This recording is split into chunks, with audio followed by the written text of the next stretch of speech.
Greetings, today we explore the tumultuous reality of teenage life in ancient Rome. This was a period when one reached adulthood at 13, and clothing consisted of cloth wrapped with assurance. Before you relax, kindly take a second to like this video and subscribe, but only if you truly value my work. In the comments, inform me of your viewing location and the time, though I always find it compelling to learn about our international viewers. Your experience as a Roman adolescent commences with the city's foremost talent overwhelming noise, had in so intense it could resurrect the deceased. Before the solar rays even begin to caress the earth's edge, the urban environment has already initiated a conflict with your slumber. The earliest auditory disturbance is a neighbor vociferously addressing his mule. The creature possesses its own perspectives and articulates them vocally on paved roads at sunrise.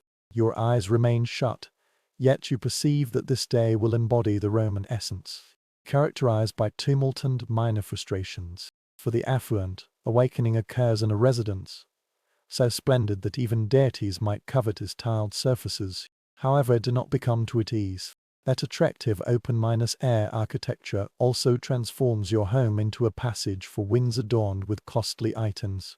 A domestic worker rouses you by touching your shoulder, exhibiting the demeanor of an individual who abandoned aspirations years prior. Vain murmur, "Young sir, the hour has arrived." The underlying messages, "I implore you to awaken prior to the rooster's renewed cries."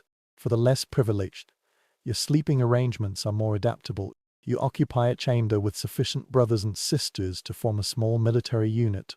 Your bedding consists of straw. Morning is indicated when your sibling tumbles from their section onto your countenance. External sounds include the rooster's crowing. A nearby resident is already disputing over the cost of bread. You earnestly contemplate devising a contemporary or simply to block the cacophony. Next, the odor of Rome assaults your senses. A mixture consisting of olive oil, newly baked bread, fragrant incense, smoke, human perspiration, and an unknown fluid discarded from an upper window the previous night. The concept of privacy is unfamiliar. The notion of tranquility departed long ago. Your souls contact the ground. Child clay tiles for those of higher status. Child compacted soil for the remainder. Regardless, the temperature is sufficiently low to provoke doubt about your past decisions. You navigate constantly through a clutter of domestic items, including vessels, containers, footwear, paternal instruments, and invariably a feline that remains stationary due to its self-miner's perception as a divine entity. Suddenly, the city intensifies its auditory output, sellers proclaiming the freshness of fruit that is undoubtedly not. Bakers boasting about their loaves as though it were a civic accomplishment. Youths dashing through streets like energized soldiers. This constitutes your dawn. This is Rome, a metropolis that does not rouse you softly. It seizes your garment and commands, arise, excel, endure. The morning meal in ancient Rome fails to impress. To label it nourishment is an overstatement. It resembles more an implication, a faint hint of sustenance, a minor conceivable action to persuade your abdomen against lodging a protest with higher powers. You drag yourself into the central area of your dwelling, still drowsy and already irritated with existence. Externally, the avenues vibrate with activity. Internally, your relatives are assembling the Roman breakfast, which possesses the dietary thrill of a neutral minus-colored surface. For prosperous households, the repast may comprise bread immersed in honey, desiccated fruits, olives, and perhaps cheese, in essence light bites that a wealthy relative presents as refined, though they scarcely qualify as nourishing. Servants deliver the fare with expressions indicating anticipation of your dissatisfaction, regardless of the offering. For impoverished families, the breakfast is more basic, significantly more basic. Bread, merely bread, potentially stiff bread. A variety that could inflict a lasting psychological harm if hurled at an individual. You might moisten it with diluted wine, a Roman practical solution, yet it retains the flavor of disappointment with undertones of vineyard. Regarding wine, indeed, Romans consumed diluted wine in the morning, not from a desire for intoxication before midday, but because the local water possesses the character of a dubious body of water. Roman adolescents consume weakened wine and turn that fluid into In contrast, contemporary parents express concern if their child ingests excessive caffeine. The household assembles near the table, which essentially functions as a wooden board masquerading as furnishing. Your father is already conversing about governance levies, or the fellow next door, who regarded him oddly recently. Your mother is internally organizing the day's schedule, cleansing, religious obligations errands, and instructing you on public conduct, which constitutes a constant task. If you are a rich teenager, you consume your meal while an attendant waits close by, grasping your footwear, anticipating your completion to assist with fastening. If you are not wealthy, your mother launches your sandals toward you from a distance with the precision of a skilled soldier, and you venture outdoors. The scent of the morning meal, primarily bread, olives, and slight disillusionment, trails behind as the complete fragrance of Rome strikes you directly. Cooking street food, roaming creatures, an individual proclaiming the freshness of fish, another denying it, and a destitute person quarreling with a bird. The breakfast period concludes. Sustenance obtained. Rome anticipates. And undoubtedly, it is already vociferating. In the Roman world, the concept of a gradual teenage development was entirely absent. There existed no intermediate stage of adolescence to ease the shift from youth to mature life. Upon reaching the age of 13, Roman society immediately bestowed upon you the duties akin to those of an elder statesman, yet without any of the financial rewards. You did not gradually ease into adult roles instead. You were thrust into them abruptly, much like a recruit held into combat before finishing his morning meal. This transition was marked by the toga ceremony, a significant rite of passage. One day, you were merely a child rolling without footwear, and the next, you were enveloped in the toga virilis, an immense, weighty, and excessively theatrical garment that proclaimed your new status as a respected adult. Even though your mind still lingered in the phase of inquiring about available snacks, your family radiated with pride. Your father would offer a congratulatory pat on your back, while your mother might discreetly wipe away a tear. Meanwhile, you were primarily focused on avoiding a stumble in the midst of the forum, lest you become the central subject of Roman whispers for years to come. For young women, the demands arrived with even greater force. One morning, you might be engaged in play with clay figurines, and the next, your mother would initiate a discussion about matrimonial arrangements. At the tender age of 13, a time when modern youths might struggle to select a social media image, Roman girls were expected to contemplate managing a household, choosing quality textiles, and preparing to raise children who would one day vociferously debate politics in public spaces. Rome had no patience for self-minus discovery. It assigned identities based on lineage. If you were the son of a baker, you were destined for the same trade. If you were the daughter of a merchant, you would study accountancy, regardless of your personal inclinations. Romans held responsibility in such high regard that they imposed it upon you before you could fully comprehend the term itself. Young men were prepared for careers in politics, public speaking, and potentially military service. Young women learning to oversee domestic affairs, handle financial matters, direct servants, and, ideally, prevent any scandals, which in Rome proved more challenging than it might seem. Every aspect of your conduct was subject to scrutiny: your posture, your etiquette, your command of Latin, your attire, and even the manner in which you gazed upon others in public. Rome was a city filled with expert gossips, where everyone held strong opinions and expressed them without subtlety. Even your leisure activities were monitored. Reading was praised, gambling was frowned upon, and staring too long at gladiators could lead to judgment depending on the witnesses. Rome did not await your maturity. It demanded it instantly, vocally, and in full public view. If you were a teenage boy in Rome, your life included a standardized outfit, the toga virilis. Referring to it as a uniform was generous, as in practice. It was a cumbersome, impractical, and uncooperative piece of clothing seemingly designed to cause public embarrassment. The initial time you donned it, you suddenly grasped why Roman statues often appeared strained. Upon stepping outside, the toga would begin its gradual transformation into an awkward sheet with a personal grudge. It would slip from your shoulder, entangle your legs, and threaten to choke you during windy conditions. If it brushed the ground, it instantly gathered grime. Rome was a dusty, chaotic environment filled with mysterious liquids you wished to avoid on your garments.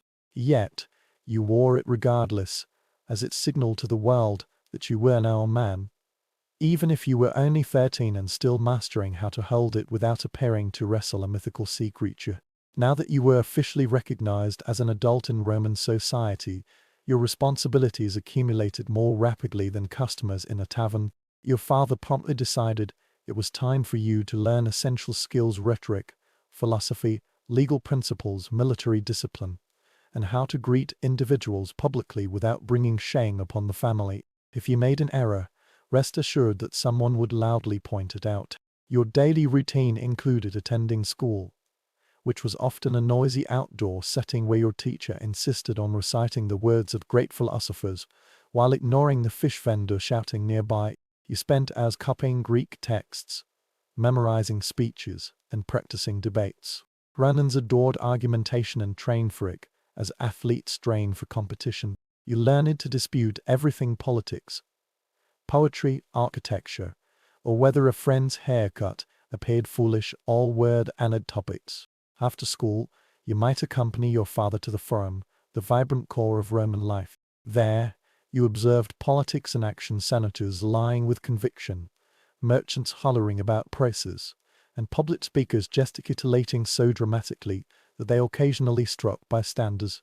Your father would whisper, "One day, this will be you," while you privately hoped to master walking in that toga.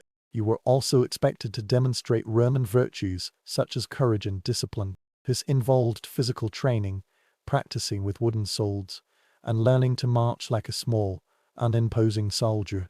Life as a Roman teenage boy was far from relaxing. It was an enduring race of expectations swathed in fabric. However, at least your sandals provided some comfort. Typically, if you were a teenage girl in ancient Rome, your life did not unfold gently. It snapped into position like a trap. One moment, you were a child playing with dolls crafted from leftover wool, and the next, your mother was stating, "Sweetheart, let us discuss household management and your future husband," while you were still processing yesterday's lesson on spinning flax. Your day commenced early, exceedingly early, before sunrise. According to Roman mothers, sunlight was optional, but productivity was mandatory. You awakened to the sounds of the street vendors shouting, dogs barking, someone dropping a jar for the third consecutive morning, and then to your mother's voice reminding you that adulthood would not prepare itself. Your tasks began immediately. You assisted with weaving, spinning, cleaning, food preparation, and managing the incessant cycle of Roman laundry. Roman clothing was predominantly wool, and wool was uncooperative. You stirred vats of hot water, scrubbed stains, wrung out tunics by hand, and silently wondered how many deities needed appeasement to invent a future washing machine. If your family was wealthy, your day included supervising servants and learning to host refined dinners where guests critiqued the seating arrangements, seasoning, conversation, decor, and likely your very existence. Your mother instructed you on how to smile politely while mentally calculating how to stretch the household budget. She also taught you how to avoid family scandal, which in Rome was a full-time endeavor because scandal was essentially a popular urban pastime. If your family was poor, your workload doubled. You helped operate the family stall at the market, carried weights heavier than yourself, bargained with merchants who believed themselves comedic geniuses, and chased your siblings to prevent them from accidentally igniting something. On top of all this, you were expected to prepare for marriage. By the age of 13 or 14, your parents were already evaluating potential husbands. Wealth was favorable, a respectable family was better, bad breath was unfortunate but survivable, and love was often considered a luxury or a Greek poetic concept. Roman girls learned early to navigate a society constructed entirely by men who believed they knew what was best for everyone. Your mother imparted the real secrets: how to negotiate, manage finances, and quietly operate the entire household without any man realizing you were doing all the work. Your life was demanding, structured, chaotic, and perpetually busy, and you were only 13. Rome did not brought you time to mature, it simply presumed you already had. Education in ancient Rome was not the serene academic haven modern individuals might imagine. There were no quiet classrooms, polished corridors, or motivational posters encouraging you to aim for the stars. Ren and schooling occurred outdoors in public, amidst full chaos.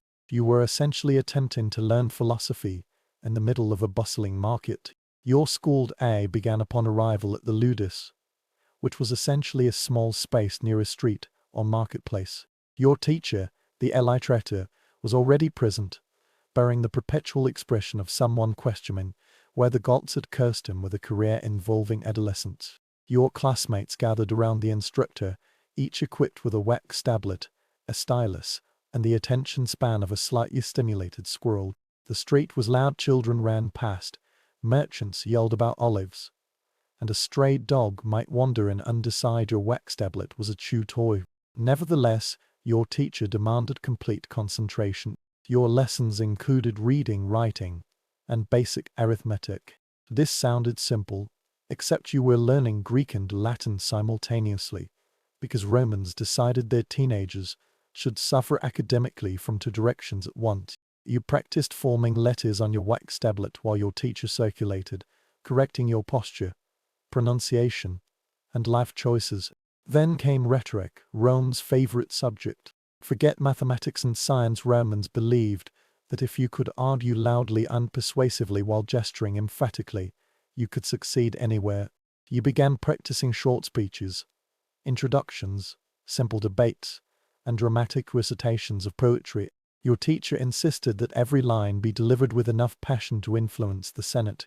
Meanwhile, you were merely trying to avoid distraction from the fishmonger arguing with a customer 3 feet away. If your family could afford it, you advanced to the grammaticus, the more advanced instructor. There, you studied Greek literature, history, geometry, and the proper way to insult someone using sophisticated vocabulary. You learned the distinction between good grammar, elegant grammar, and grammar that would cause Cicero's spirit to reprimand you. Of course, teachers were strict. They enforced discipline with a stick that had a nickname, which was not the most frightening aspect. The most terrifying part was the constant expectation that you would mature into a well-spoken, well-mannered, socially presentable Roman citizen who did not embarrass the entire household by tripping over your toga during a narration. School in Rome was loud, demanding, chaotic, and yet you learned because in ancient Rome, education was not optional. It was preparation for a life lived in public, and Rome was always watching. By the time you were a teenager in ancient Rome, the city had made one thing abundantly clear: you were now considered useful. Not endearing, not developing, not exploring your identity, but useful. Rome firmly believed in extracting productivity from every individual from the moment they could walk without tumbling into a public fountain. If you came from a poor or modest household, your day involved more chores than a modern adolescent could emotionally withstand. Forget cleaning your room, you were scrubbing floors, hauling water from a distant well, chopping vegetables, feeding livestock, weaving fabric, sweeping courtyards, and attempting not to inhale excessive dust as your sibling shook rugs from the balcony as if summoning a desert storm. Laundry, congratulations, you were assigned to assist.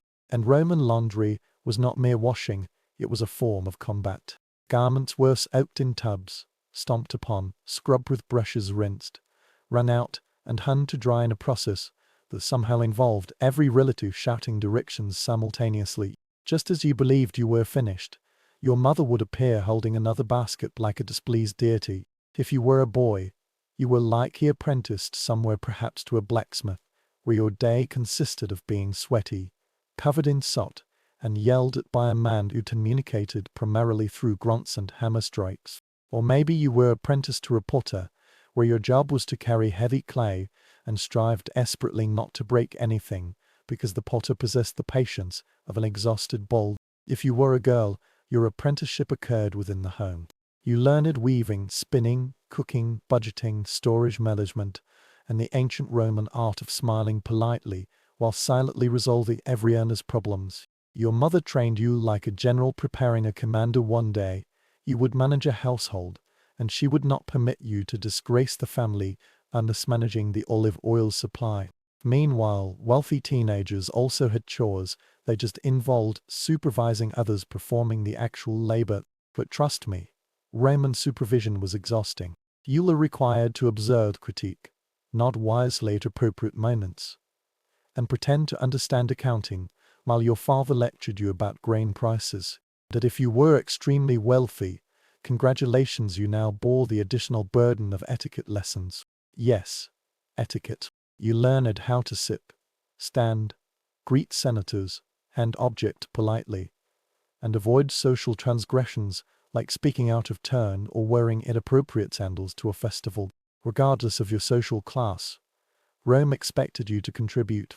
Teenagers were not decorative, they were workforce. By 13 or 14, you were not preparing for adult life, you were already living it. Despite the responsibilities, chores, expectations, and constant threat of being reprimanded by an adult for reasons you did not fully comprehend, Roman teenagers still managed to cultivate a social life, a loud, dramatic one. Rome was not a city of quiet friendships, it was a city of friendships forged in chaos. Your friends were the children you grew up with, neighbors, classmates, the boy who once threw an emperor into a fountain and blamed a dog, and the girl who could negotiate more effectively than half the Senate. Together, you formed a small army of adolescent energy roaming the streets of the empire's capital. Rome was your playground, and by playground, I mean a hazardous, crowded, unregulated obstacle course. You darted between tarts, avoided straight obs, dodged unexpected puddles of questionable liquids, and weaved around merchants who considered shouting at teenagers a beloved pastime. You met your friends in the forum, at taverns, or at the nearest food vendor selling bread, olives, or garum-minus soaked snacks. Street food was your lifeline. You and your companions ate while discussing vital adolescent topics. Which gladiator was the most impressive? Whether your rhetoric teacher was secretly cursed, and who witnessed a senator trip over his toga last week. Games were a significant part of Roman teen life. You played ball games in cramped courtyards, board games with knuckle burns, and countless chaotic variations of tag governed by rules no adult understood. Boys might wrestle or practice mock combat, nothing said friendship, like attempting to tackle your friend into the dirt. Elves socialized through weaving circles, gossip sessions, and occasional moments of quiet rebellion, like rolling their eyes when adults weren't looking. The baths were the alternate hangout spot. Even teens too impoverished to afford a proper meal would save a coin or two for entry. Inside, you sweated in the hot room, splashed in the cold plunge, whispered gossip, boasted about your tutors, complained about chores, and pretended to be sophisticated adults while actually behaving like noisy adolescents convinced the steam concealed their secret. Of course, Rome was filled with rules, so sneaking out was practically mandatory. Teens slipped away to watch chariot races train, listen to street performers practice comedy routines, or spy on gladiators warming up. Every outing became a mission, complete with dramatic whispering and occasional sprinting when situations went awry. Friendships in Rome were fierce, loyal, loud, and unforgettable, because when you grew up in a city that never ceased moving, shouting, or judging, you clung to the people who understood your chaos. Being a teenager in ancient Rome signified one thing above all else: your outfit was conspiring against you. Roman fashion was not clothing, it was a daily battle between you, gravity, fabric, and public humiliation, and gravity always emerged victorious. Let's begin with boys. You awoke, donned your tunic, and then faced the main event, wrapping yourself in the toga virilis, a garment so dramatic, so heavy, so pointlessly large that it could double as a circus tent in an emergency. The toga had precisely two objectives: to signal your transition into adulthood and to trip you in front of someone important. No Roman statue revealed the truth. The toga slipped, folded incorrectly, and developed a mind of its own. If a breeze arose, you were suddenly engaged in full minus body combat with a sheet while the city watched. Senators made it appear elegant, because they had slaves adjusting it every 10 minutes. You, however, were a teenager attempting not to collapse into a fabric burrito. Girls faced their own sartorial challenges. You wore the stole and the palette, both lovely garments in theory, but in reality, long, heavy, and determined to catch on any nearby furniture, doorframe, or passing gimp. You styled your hair into elaborate arrangements, requiring at least 3 pins, to prayers, and the patience of Jupiter himself. After all that effort, one gust of wind and you were unintentionally reinventing the local hairstyle. Accessories were not optional jewel. We communicated your family's wealth, or lack thereof, to everyone within a 3-block radius. Earrings, bracelets, brooches, Romans were magpies with social ambition. If you were wealthy, you wore golden glass beads. If you were poor, you wore bone, clay, or whatever your uncle traded for at the market. Hopefully not cursed. Footwear consisted of sandals, of course practical in summer, tolerable in spring, regrettable in winter. The straps always broke at the worst possible moment, usually when you were attempting to appear dignified or needed to cross a suspicious puddle that absolutely did not originate from rain. And remember, Rome was judgmental. The entire city was one giant runway, and every citizen was a fashion critic. Too plain, suspicious. Too fancy, suspicious. High wrinkled tunic, unforgivable. Her tether touching the ground. You have dishonored your ancestors. Roman fashion demanded to things confidence and constant adjustment. You were draped in symbolism, wrapped in social pressure, and held together by hope. Welcome to ancient Rome, where even your attire carried political meaning and personal vendettas. Stepping outside your home as a Roman teenager was like entering a live-action obstacle course designed by the gods for their personal amusement. The streets of Rome were not streets in the modern sense. They were living organisms, loud, unpredictable, dramatic, and absolutely determined to trip you, splash you, confuse you, or convert you to a new religion before lunchtime. The moment you walked outside, the city seized you by the tunic and shook you awake. Vendors were already shouting, as if competing to rupture your eardrums. Fresh bread, fresh fish, fresh lies. You quickly learned that everything in Rome was advertised loudly, confidently, and with aggressive eye contact. The smells assaulted you next. Rome possessed a scent profile that science could not capture. It was a powerful blend of baked bread, olive oil, incense, sweat, animals' wine, sewage, wood smoke, cooked meat, and whatever your neighbor had dumped from his window 5 minutes earlier. Every corner smelled different, every corner smelled honest. Navigating the streets was a sport. First, you dodged carts pulled by donkeys that held zero respect for pedestrians. Then, you sidestepped beggars, performers, strayed ox, and children sprinting like caffeinated lizards. The cobblestones were uneven, the alleys were an arrow, and half the population was yelling at the other half. You passed shops lining the streets, tiny businesses bursting with activity, bakers pulling steaming loads from ovens, blacksmiths hammering metal so loudly your soul vibrated, barber shaving customers in full public view, and tavern owners calling out tempting offers that implied you would definitely regret the wine later. Street performers were everywhere, musicians strumming lutes, poets reciting verses with the confidence of individuals who had never been booed, and acrobats attempting flips that made your mother mutter prayers under her breath. Some were talented, others were merely enthusiastic. Chariot traffic was a nightmare. If you heard wheels approaching, you moved rapidly because Roman drivers operated under 2 rules: speed is life, and pedestrians should pay attention. Teens often dashed out of the way dramatically, pretending afterward that they totally hadn't been frightened. You also encountered soldiers on patrol, walking reminders that Rome was powerful, organized, and constantly watching. They didn't smile, they didn't wave, they stared as if you were one clumsy toga step away from becoming paperwork. And yet, despite the chaos, the smells, the shouting, the near-death experiences, and the constant threat of slipping in something mysterious, the streets of Rome were thrilling. They were alive, dangerous, and unforgettable, and as a Roman teenager, they were your world. If there was one thing Roman teenagers loved more than complaining about chores, it was festivals.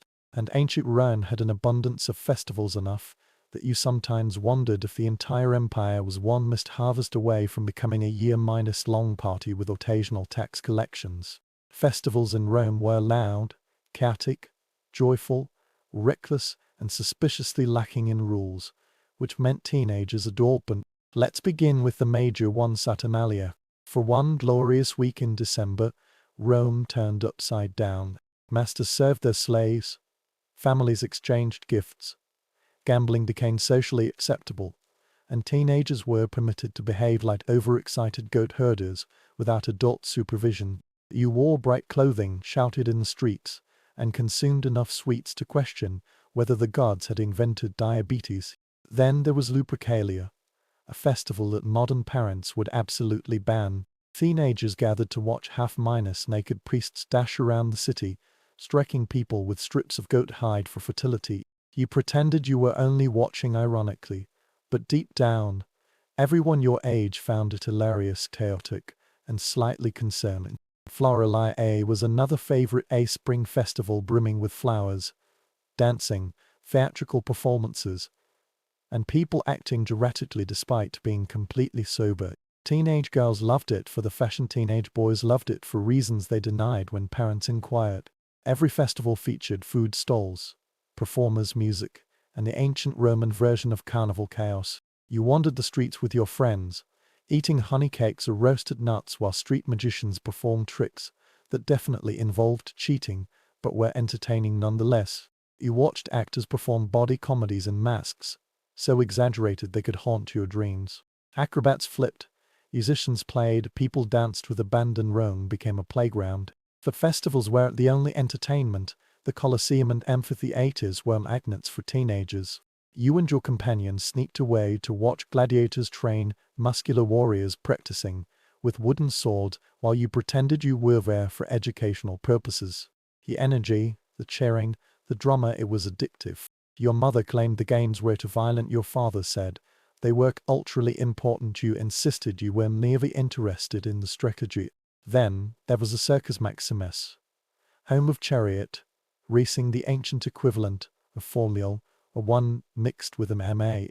Teenagers picked teams, painted symbols on their sandals, and screamed themselves hoarse as horses tore around the track at breakneck speed. Winning felt like triumph, losing felt personal. Festivals and entertainment weren't just pastimes, they were freedom, joy, the heartbeat of Roman teenage life. If you believed Roman bathhouses were quiet, relaxing spa environments where people whispered softly and enjoyed serenity, congratulations, you've never been to Rome. The bathhouse was the beating heart of Roman social life, loud, crowded, humid, chaotic, and somehow still every owner's favorite place to gather. As a Roman teenager, the baths were the place to socialize. You and your friends didn't say, let's meet up later, you said, meet me at the baths, because honestly, where else was there to go? The streets were dangerous, the forum was full of adults arguing, and your house was full of chores waiting to ambush you. The baths were neutral territory, a sanctuary of steam and gossip. Entry was cheap, even for poorer families. You handed over a small coin, walked inside, and immediately were struck by a wall of heat that slapped you harder than your rhetoric teacher when you misquoted Homer. Inside, it was a maze of rooms, the apod white airy unchanging room, tepidarium warm room, caldare hot room, and frigidarium cold plunge. Each offered a unique experience, none of which involved peace. You undressed in the changing room, hid your belongings in a cubby, and prayed the attendant was honest that day theft was technically illegal, but occurred often enough that everyone pretended it was part of the charm. Then you proceeded into the warm room to let your body adjust, alongside 50 other people who had the exact same idea. The hot room was where the magic happened. The steam was so thick you could barely see your own hands. Aged men loudly debated politics. Elderly men complained about everything, and teenagers whispered gossip so juicy it could collapse the Senate. The heat was just warm. It was I can feel my soul sweating warm. Your hair frizzed instantly, your skin moisturized whether you wanted it to or not. Then came the cold plunge, the Roman version of a dare. You jumped in, screamed internally, and tried not to die of shock while your friends laughed at you.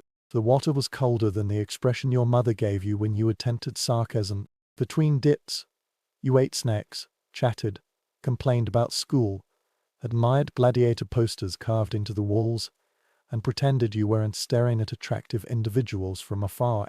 The bathish was the only place where teenagers could relax, socialize, and pretend it altered whilst sprinting toward them at gladiator speed.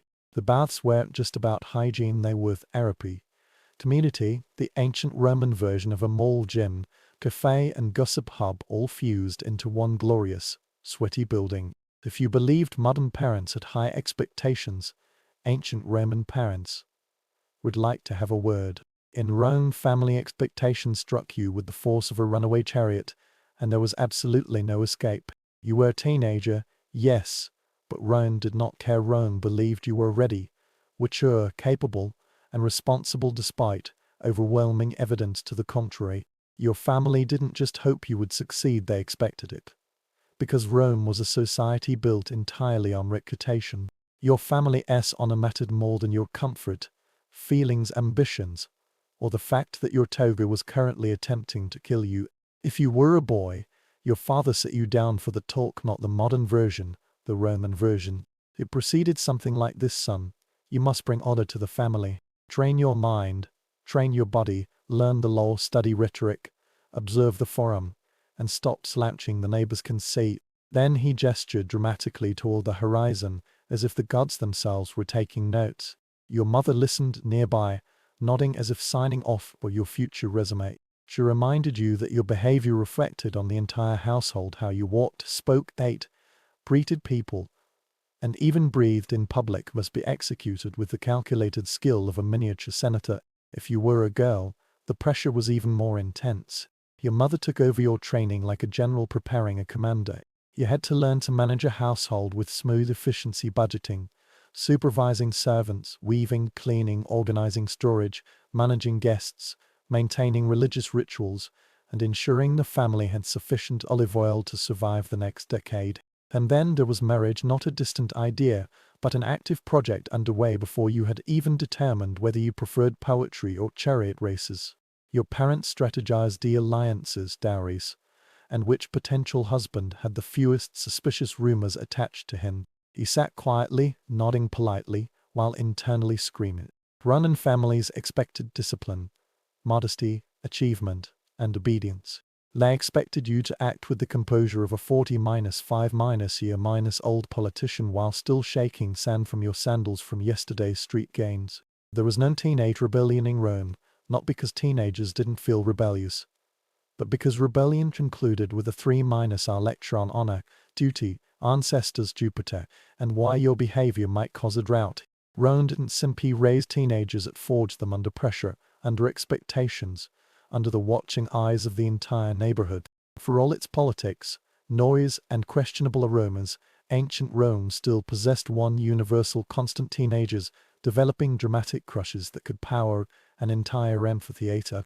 Love in Rome was chaotic, inconvenient, thrilling, risky, and absolutely unavoidable, just like everything else in this city. Let's start with the fundamentals. Roman teenagers fell in love rapidly. You glanced across the forum, observed someone adjusting their toga without falling, and suddenly were convinced the gods had sent you a sign. You spotted someone at the baths, their hair perfectly curled, or at least not completely ruined by steam, and your heart decided this was destiny.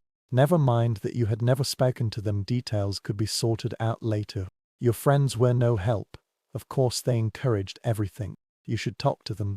You should write them a poem. You should pretend you need directions, even though you've lived here your entire life. Teenage Romans invented bad advice long before the internet. If you were a boy, you attempted to impress your crush through careful techniques, such as standing near them awkwardly, gesturing exaggerated in conversations they weren't part of, or pretending your toga was strangling you. You might try composing a small poetic line inspired by Ode, except it ended up sounding more like a shopping list with emotions. If you were a girl, matters were more complicated. You called and simply walk up to someone and say, "Hi," that was scandalous. Instead, you mastered the art of the sideways glance, subtle, strategic, and devastating. You passed each other in the market, carefully pretending not to notice while absolutely noticing. You exchanged shy smiles while your mothers argued over vegetable prices. Love letters existed, but they weren't folded notes passed under desks. There were wax tablets with dramatic expressions like, "Your beauty burns brighter than Vesta's flame," which your parents absolutely should not find lying around. If they did, you would endure a lecture so long it might span multiple political administrations. Of course, there was always the risk of gossip. Rome was the world capital of gossip. You confided in one friend, and by sunset, the entire neighborhood held opinions on your imaginary romance.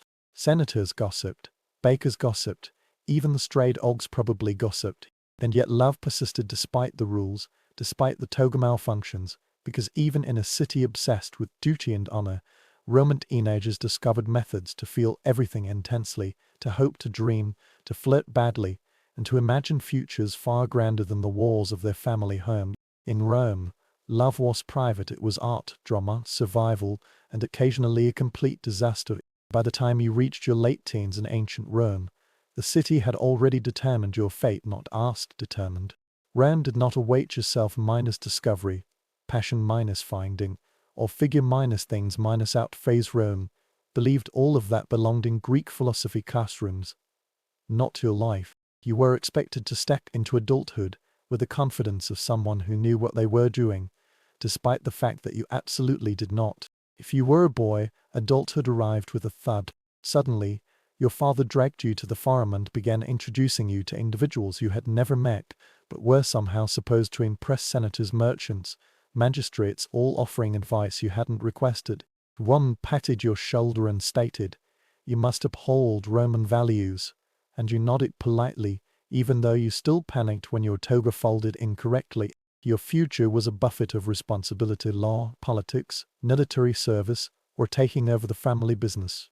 And just when you believed you were ready to choose your path, adults reminded you of the other duties: honoring ancestors, maintaining family honor, avoiding scandal, making intelligent financial decisions, and of course, producing heirs one day. No pressure. If you were a girl, adulthood was even more intense. You didn't step. You've altered into responsibility. You were expected to manage a household with the precision of a military commander, overseeing servants, budgeting resources, organizing religious duties, preparing meals, hosting guests, supervising weaving, and smiling gracefully through every crisis the family invented. And then there was marriage, not a romantic journey, but a strategic alliance, a long minus-term plan, and the ancient Roman version of pleased ont embarrassos. You learned how to navigate your new household with charm, patience, intelligence, and occasionally the quiet rage of someone who hadn't had a day off since childhood.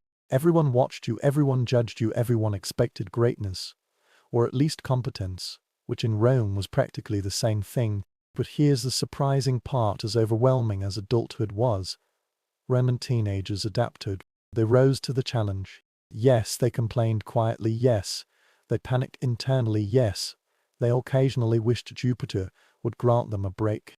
Rome shaped you, its noise strengthened you, its expectations sharpened you, its chaos prepared you for a life lived proudly in the world's greatest city. You were no longer just a teenager, you were a Roman, an adult in the empire.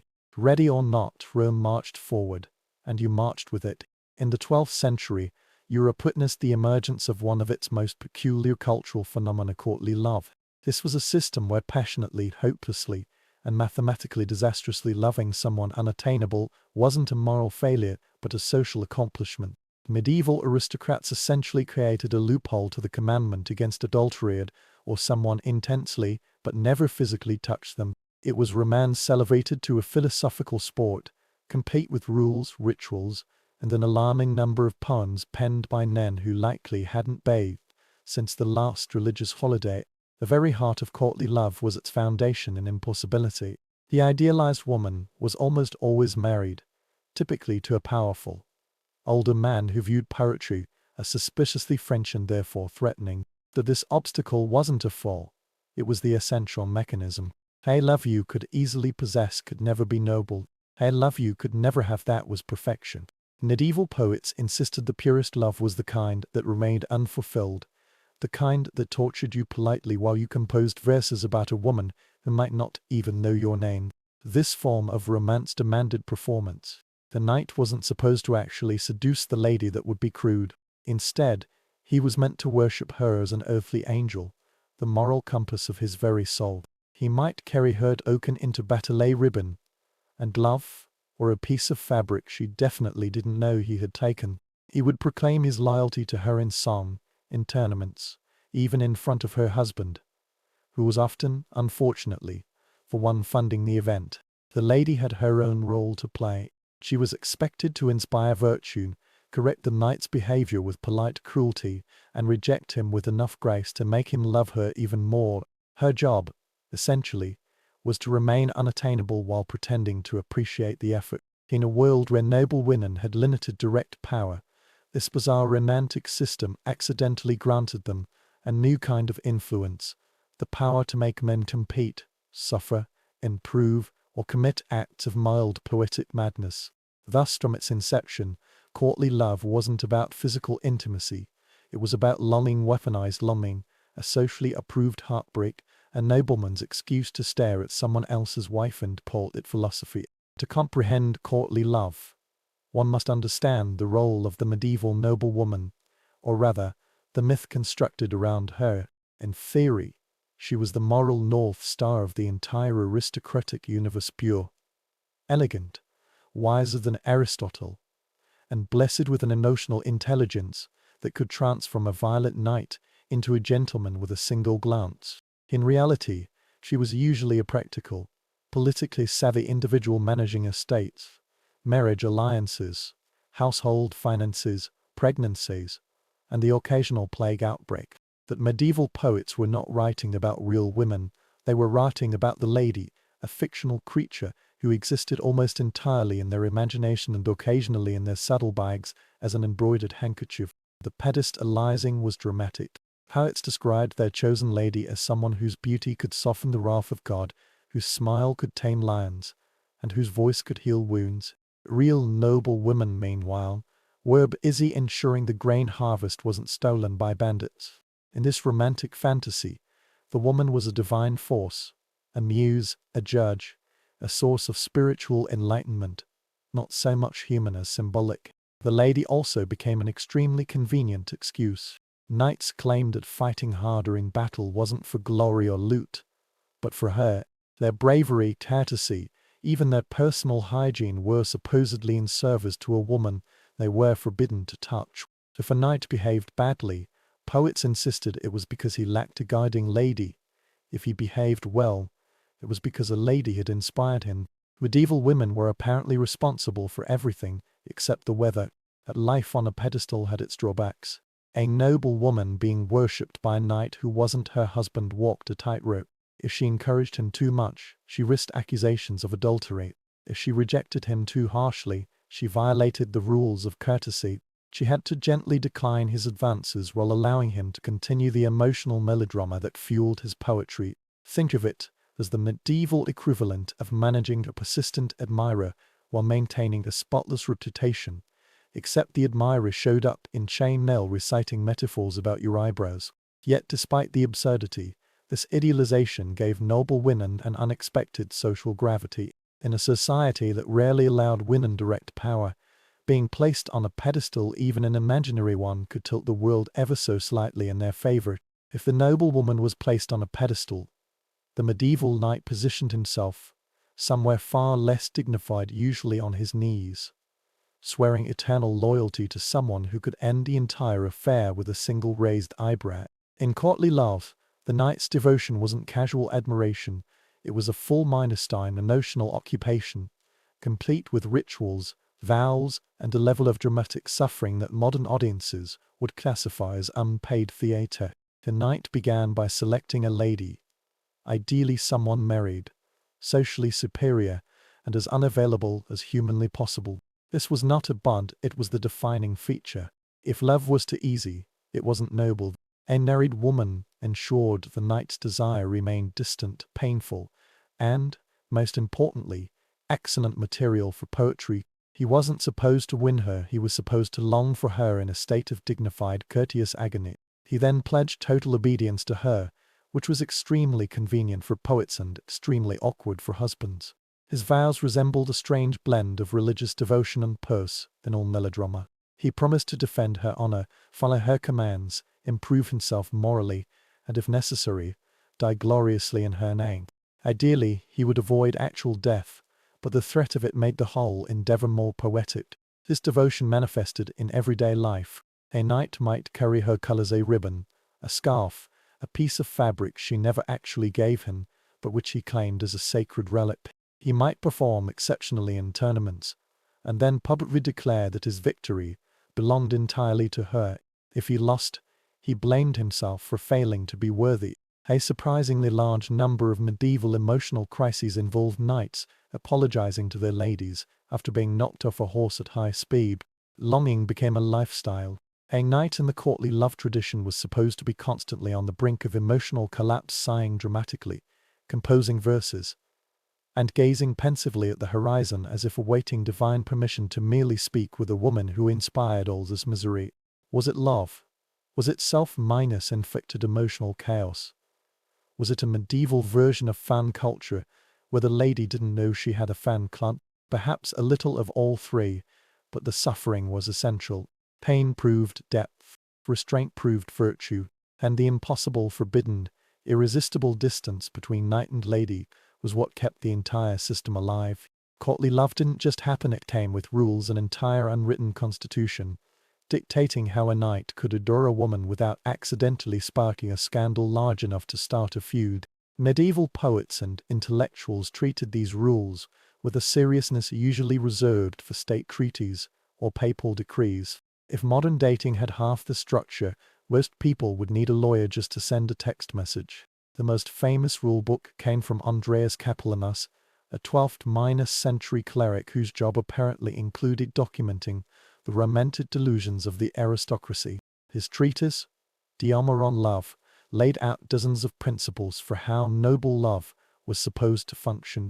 These weren't gentle guidelines, they were rigid, fueling commandments. For example, love cannot exist between husband and wife. Yes, the medieval world officially declared marriage too boring to qualify as love. If you loved your spouse, you were doing it wrong. The rules emphasized secrecy, which was ironic because half the troubadours in Europe made careers out of gossiping through song about who loved whom. But secrecy preserved dignity, or at least the illusion of it.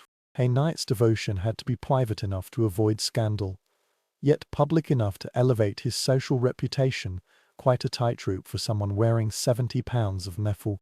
Another rule: love thrives on difficulty. If things were going well, something was clearly wrong. Obstacles: distance, disapproval, marriage, locked towers, angry husbands with crossbows. These weren't problems, they were the ideal ingredients. Without suffering, a knight wasn't truly in love, he was just having a pleasant time, and pleasant times were not poetic. A lady, meanwhile, was required to show mercy, without encouragement, and firmness without cruelty. Too cold, and she violated; courtesy too warm, and she violated everything else. Her responses had to be measured in millimeters, enough kindness to keep the knight devoted, enough restraint to avoid rumors, and enough patience to endure a lifetime of poems comparing her eyebrows to crescent moons. Courtly love also demanded moral improvement. A knight had to use his longing to elevate his soul to become more virtuous, courageous, and refined. If he didn't emerge from this emotional circus a better man, he had failed the assignment. So yes, this was romance, but regulated a passion so carefully choreographed that even adultery had an approved aesthetic. And for better or worse, it shaped medieval Europe's understanding of love for centuries.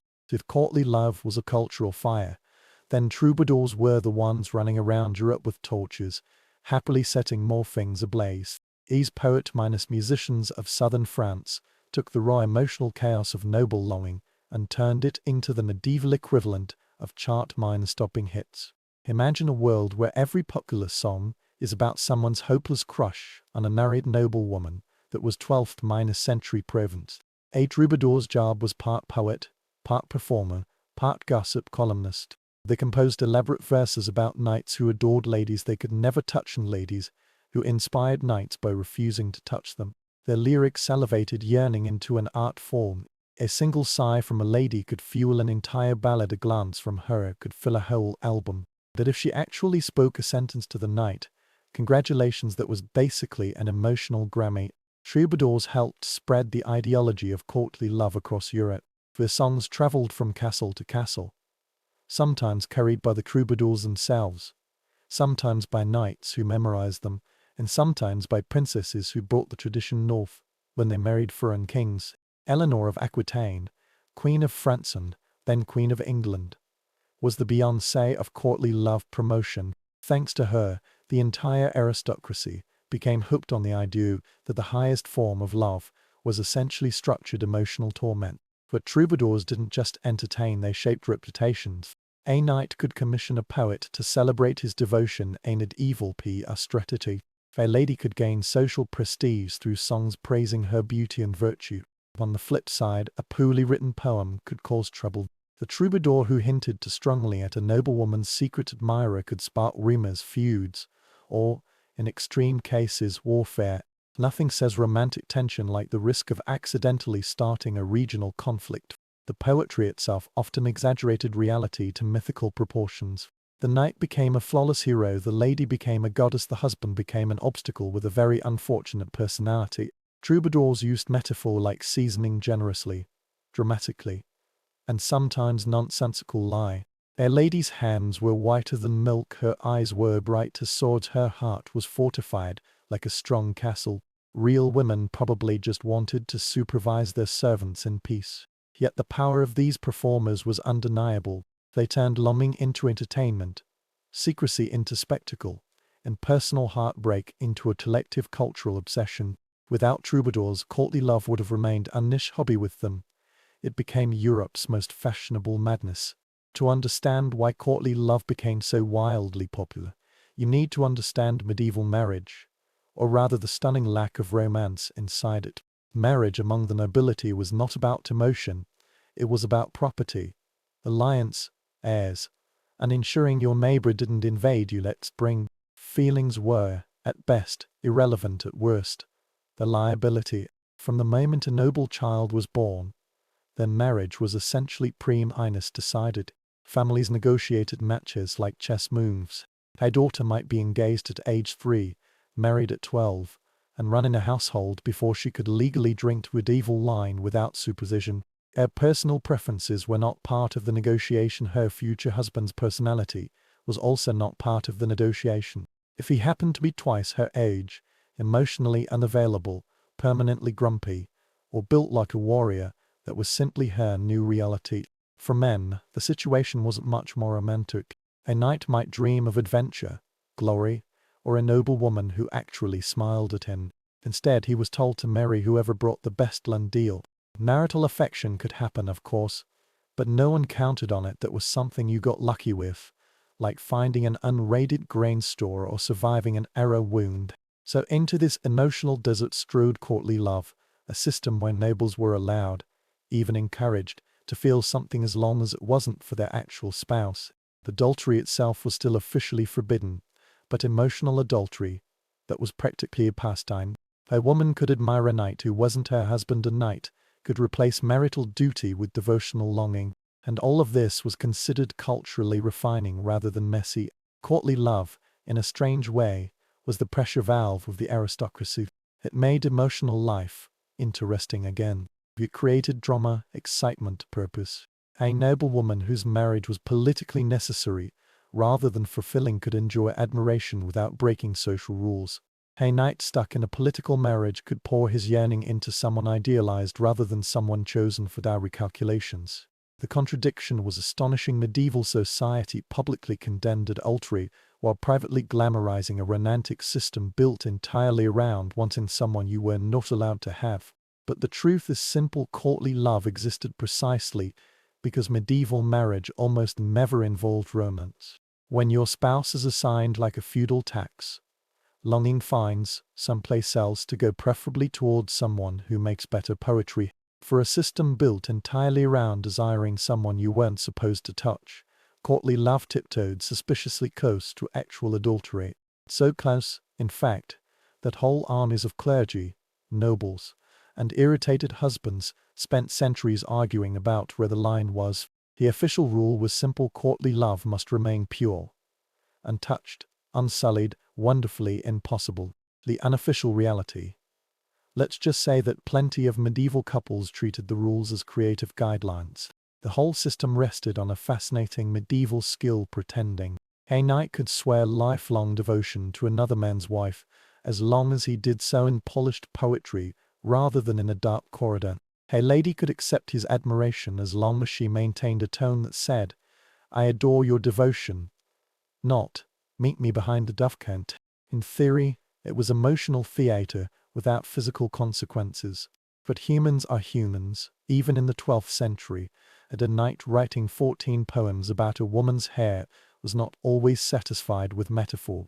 Troubadours didn't help their songs blurred lines, entered at secret rendezvous, and occasionally veered into "we all know what's happening here" territory, courts buzzed with whispers which lady's knight had gotten to bold, which husband was pretending not to notice, which poet needed to be exiled for insinuating a bit too much.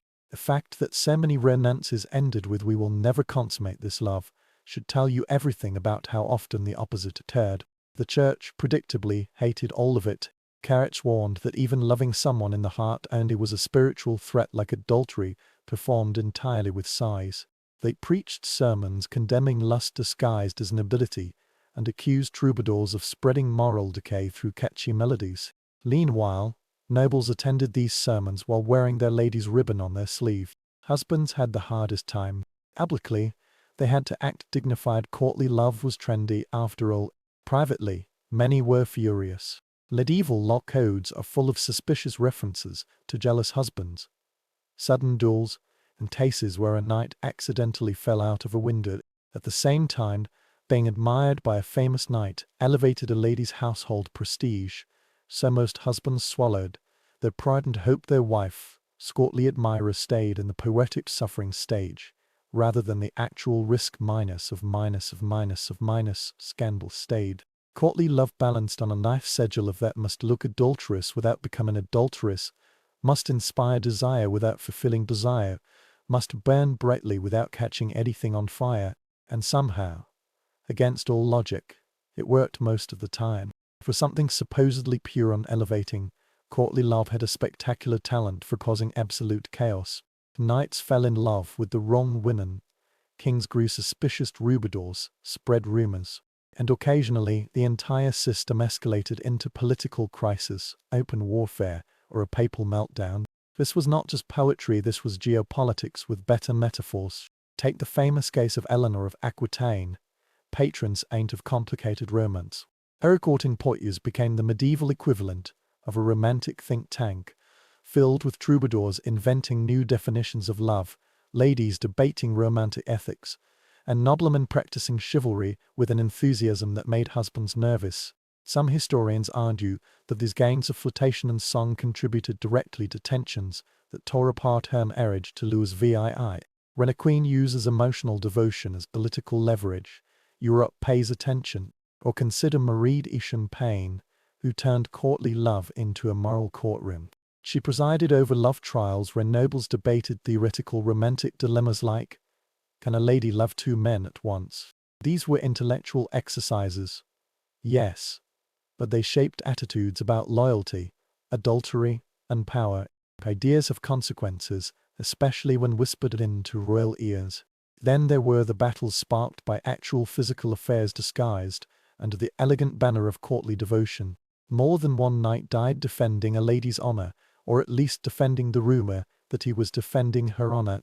A nobleman publicly claiming devotion to the wrong woman could trigger family feuds, castle sieges, and long-standing alliances collapsing because someone composed one poem too many. The church, already suspicious of this emotional free for all, doubled down on condemnation when these scandals hit political nerves. Some clerics compared courtly love to heresy, a system where humans worshipped other humans with a devotion that belonged only to God. The idea that a knight could kneel before his lady the way he knelt before the Virgin Mary was spiritually dangerous and politically destabilizing. One bishop even warned that courtly love corrupts kingdoms faster than war. Strong words from a man who probably never had a troubadour write him a ballad. But despite the conflicts, the excommunications, and the occasional funeral involving way too much poetry, courtly love endured. It fed egos, shaped diplomacy, and gave bold nobles something to obsess over between crusades. In a world built on hierarchy and duty, forbidden affection, was the one unpredictable spark that could tip everything into motion, sometimes beautifully, sometimes catastrophically. By the time the Middle Ages limped into its final centuries, exhausted by plagues, wars, and increasingly questionable fashion choices, courtly love had already carved its place into European culture. What began as a poetic hobby among southern French aristocrats grew into a continent-minor spanning phenomenon that reshaped Romance literature and the way Europeans understood desire itself. And although the system was contradictory, impractical, and occasionally lethal, it left behind a legacy that still echoes today. For one, courtly love invented romantic idealization, the idea that love is ennobling, transformative, and spiritually uplifting. Before this, European literature focused on battles, saints, and biblical disasters. Courtly love introduced something new: interior emotion. Suddenly, poetry wasn't just about slaying enemies or praising God, it was about the agony of longing, the thrill of admiration, and the psychological tornado that occurs when someone beautiful walks past you and ruins your entire week. It also transformed literature forever, from troubadour songs to Chrétien d'Étroise's Arthurian romances. The emotional tension between forbidden lovers became one of Europe's favorite narrative engines. Think of Lancelot and Guinevere, the ultimate courtly love disaster duo. The romance wasn't just a subplot, it became a moral earthquake that shook the entire Arthurian world. Authors across Europe devoured the formula: noble hero, unattainable lady, dangerous longing, tragic consequences. It was the medieval blockbuster template. Even modern romance shows the Middle Ages adept. The tropes of unrequited love, the beloved placed on a pedestal. The idea that love requires suffering, all of these originated in the same courts, where troubadours strummed lutes and noble women pretended they were flattered, while mentally planning tomorrow's estate management. Every time a character sighs dramatically in a novel or a movie elevates romance into destiny, you're hearing faint echoes of a 12th century poet who rhymed heart with martyr and yet, courtly love was never just an artistic movement. It reveals something profound about medieval society's hunger for emotion in a world dominated by duty. Nobles lived in a rigid hierarchy bound by arranged marriages and political responsibilities. Courtly love was their escape, a socially approved rebellion that allowed them to feel intensely while pretending they weren't breaking any rules. In the end, this bizarre, beautiful, deeply impractical system became Europe's favorite madness precisely because it made life more dramatic, more poetic, more human. And even now, centuries later, the idea that love must be longed for, not possessed, still lingers, a medieval whisper guiding modern hearts. Victorian medicine possessed an extraordinary talent for transforming nearly any aspect of female existence into a medical emergency. Insufficient appetite was pathological, excessive consumption was equally suspect. Fatigue indicated illness, unusual energy definitely signaled disease. Should a woman dare express an opinion, or worse, boredom, anger, or desire, physicians would reach for their notebooks as though documenting some newly discovered exotic creature.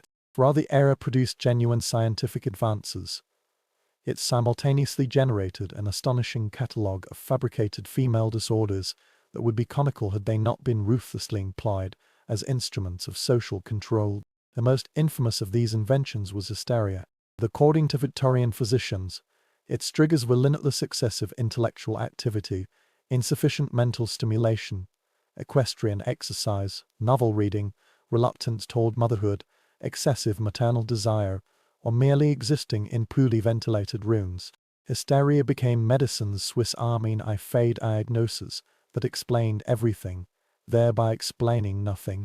Crucially, this condition was almost exclusively diagnosed in women. Men, conveniently, appeared immune. But hysteria transcended near diagnosis.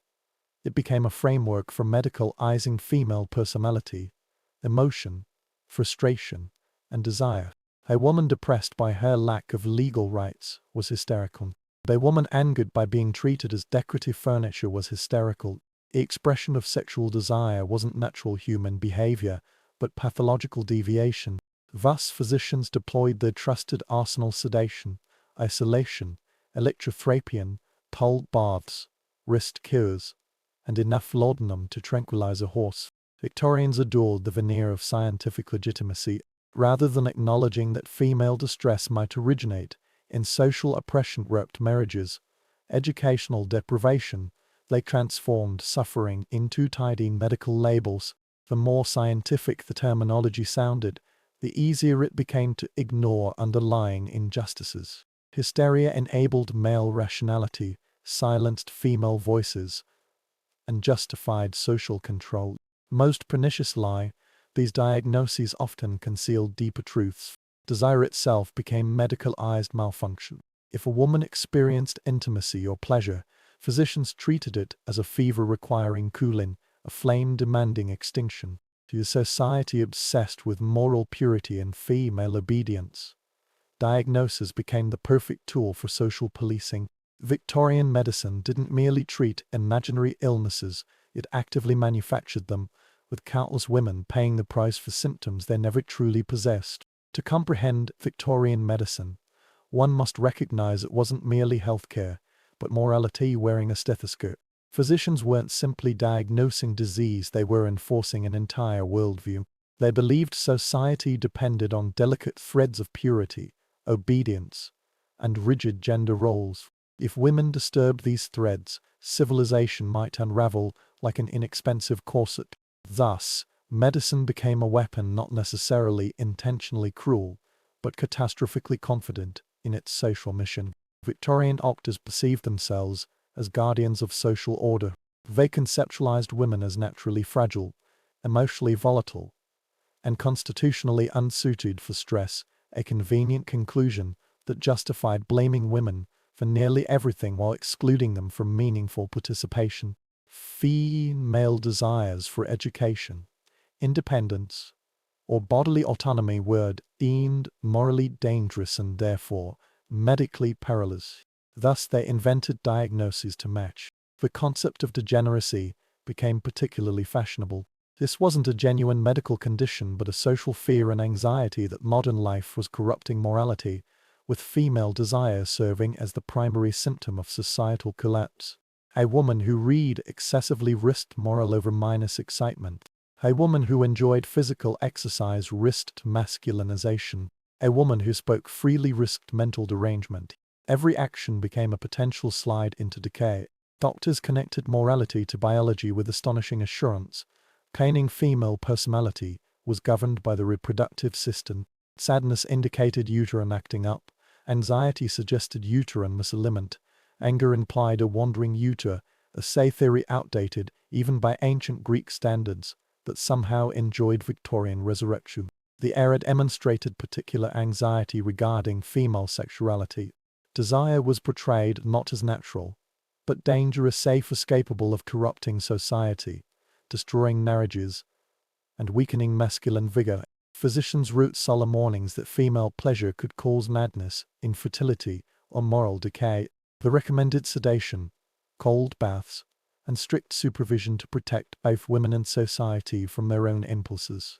In reality, these diagnoses reflected Victorian fears far more than physiological reality. Medicine became the language through which society expressed its panic about changing gender roles, panic about sexuality, panic about desire itself. These fears would soon manifest in treatments, growing increasingly invasive and devastating. If Victorian medicine had a crown jewel, a diagnosis polished, displayed, and proudly misused, it was hysteria. No condition in medical history has been diagnosed so frequently with so little evidence. Vague, elastic, and omnipresent, it encompassed hundreds of symptoms while describing no actual disease. It was the perfect medical invention, dramatic enough to justify intervention, broad enough to apply universally, and moral enough to reinforce Victorian femininity ideals. Physicians described hysteria with the enthusiasm of collectors cataloguing butterflies. Symptoms included fainting, anxiety, irritability, insomnia, weeping, daydreaming, rebellious tendencies, independence desires, and most suspiciously, excessive sexual feeling. Essentially, hysteria encompassed everything Victorian society feared about women, wrapped in one convenient label, because hysteria meant whatever physicians decided. diagnosis rates skyrocketed. Middle-class women, married women, unmarried women, under-stimulated women, nearly every female type was considered vulnerable. Meanwhile, men exhibiting identical symptoms were typically diagnosed as tired. Hysteria's power derived partly from its pseudoscientific aura. Victorian physicians adored medical terminology's prestige, borrowing heavily from outdated theories. The ancient Greek notion of the wandering uterus, a whimsical belief, even classical writers joked about, resurfaced earnestly in Victorian textbooks. Doctors seriously insisted the female reproductive system was unstable, unpredictable, and capable of causing emotional chaos if uncontrolled. The simple truth was this: hysteria provided a socially acceptable method to dismiss female suffering, silence frustration, and pathologize desire. If a woman felt overwhelmed by domestic life suffocation, she was hysterical. If she felt furious about legal powerlessness, she was hysterical. If she experienced sexual longing or worse, dissatisfaction, hysteria served as both diagnosis and warning. Thus, treatment sang not to heal but to discipline, sedated to quiet thoughts, cold baths to restrain impulses, rest cures to immobilize bodies, isolation to curb agitation, all designed to restore the ideal Victorian woman: quiet, compliant, and unquestioning. Hysteria wasn't medicine, it was a culturally approved eraser, wiping away female voices under the guise of healthcare. Often, the treatment proved far more damaging than the supposed disease ever could. Among all treatments Victorian medicine inflicted upon women, none was more infamous or quietly devastating than the rest cure. Developed by Drive, Sir Swin Mitchell, this revolutionary treatment addressed hysteria, nervousness, female weakness, and any symptom resembling unhappiness. In practice, it constituted psychological imprisonment, trapped in medical respectability. The rest cure prescribed total inactivity above all else. Patients endured bed confinement for weeks or months, forbidden from reading, writing, serious thought, walking, fresh air visitors, or any mentally stimulating activity. Essentially, if an activity brought joy, exercise, or mental engagement, it was prohibited. Women were expected to lie still while their bodies rebuilt nerves, as if the human soul were a broken teacup needing quiet reassembly. Doctors believed rest restored feminine delicacy. In reality, it eroded mental stability. Healthy individuals would suffer under such isolation, but many patients centered treatment already depressed, anxious, or overwhelmed.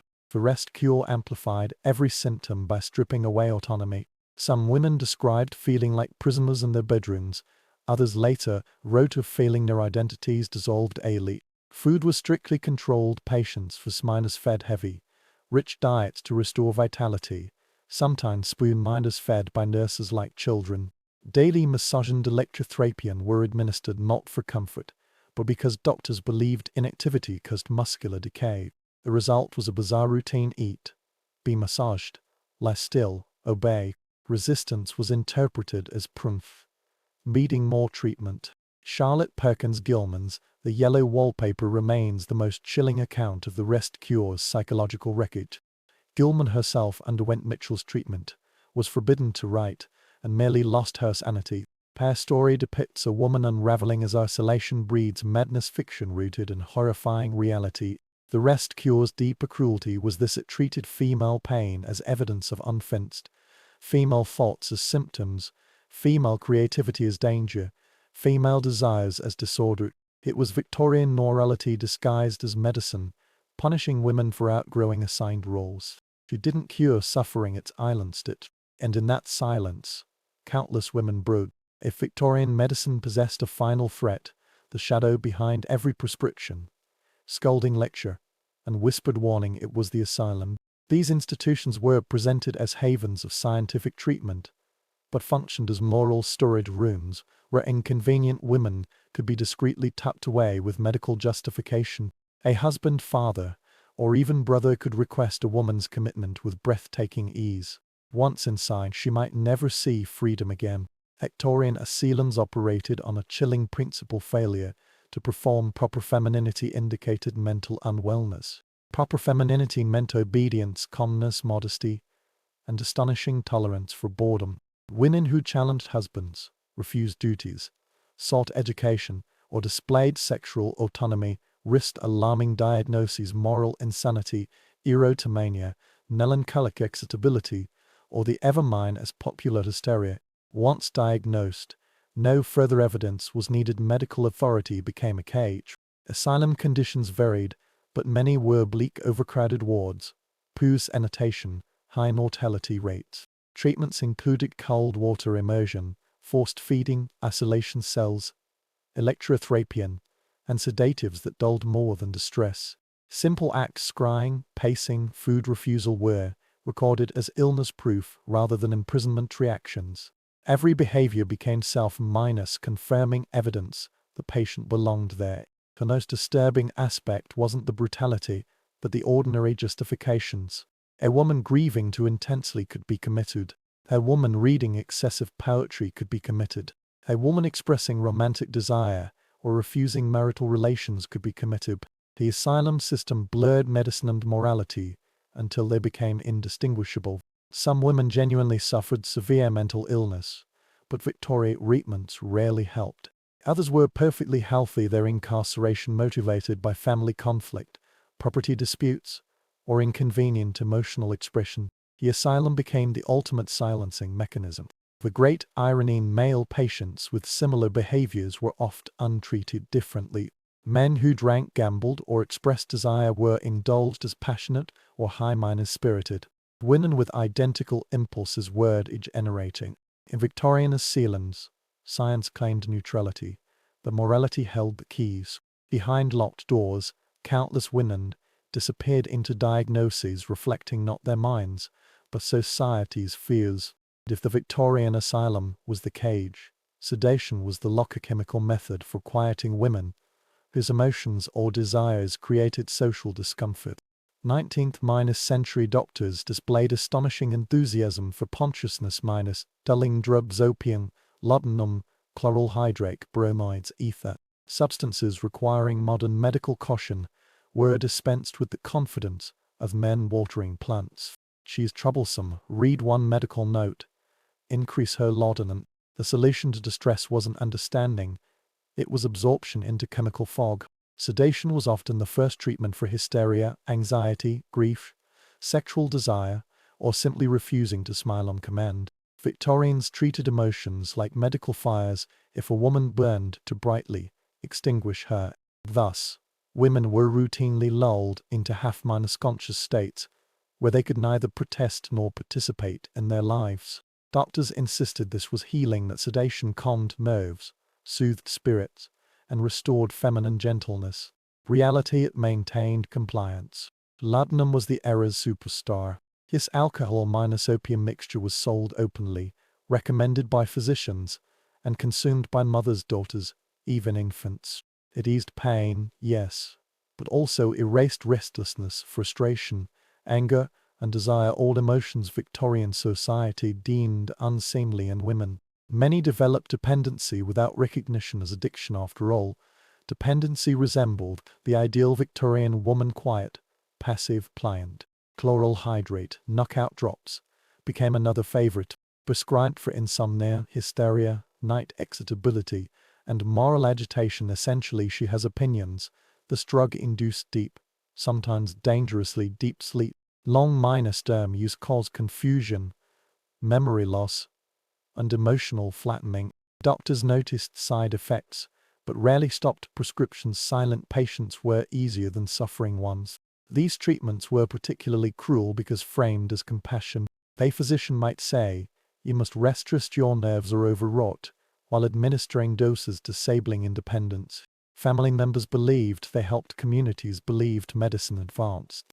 Meanwhile, women disappeared into sedation, their personalities dissolving under drugs they were told would heal them. Victorian sedation wasn't treatment, it was a rasuah, not of illness, but of inconvenience, not of symptoms, but of voices. Beneath the quiet surface lay a profound truth: silence, not health, was the real prescription. No aspect of Victorian medicine reveals its moral agenda more clearly than its treatment of female desire. To 19th-century physicians, female sexuality wasn't part of humanity, but a threat destabilizing was potentially causing moral collapse, social decay, and what doctors gravely termed degenerative tendencies. Thus, rather than acknowledging female desire as natural, Victorian medicine pathologized it. A woman wanting intimacy wasn't passionate but overstimulated. The woman dissatisfied in marriage wasn't neglected but disordered. Sexual desire became a medical emergency. Physicians described female pleasure with near-minus apocalyptic language. Medical journals warned excessive passion could cause insanity, infertility, spinal collapse, or death. Some claimed the female body couldn't withstand pleasure without long-minus termed image theory based on cultural panic, not anatomy.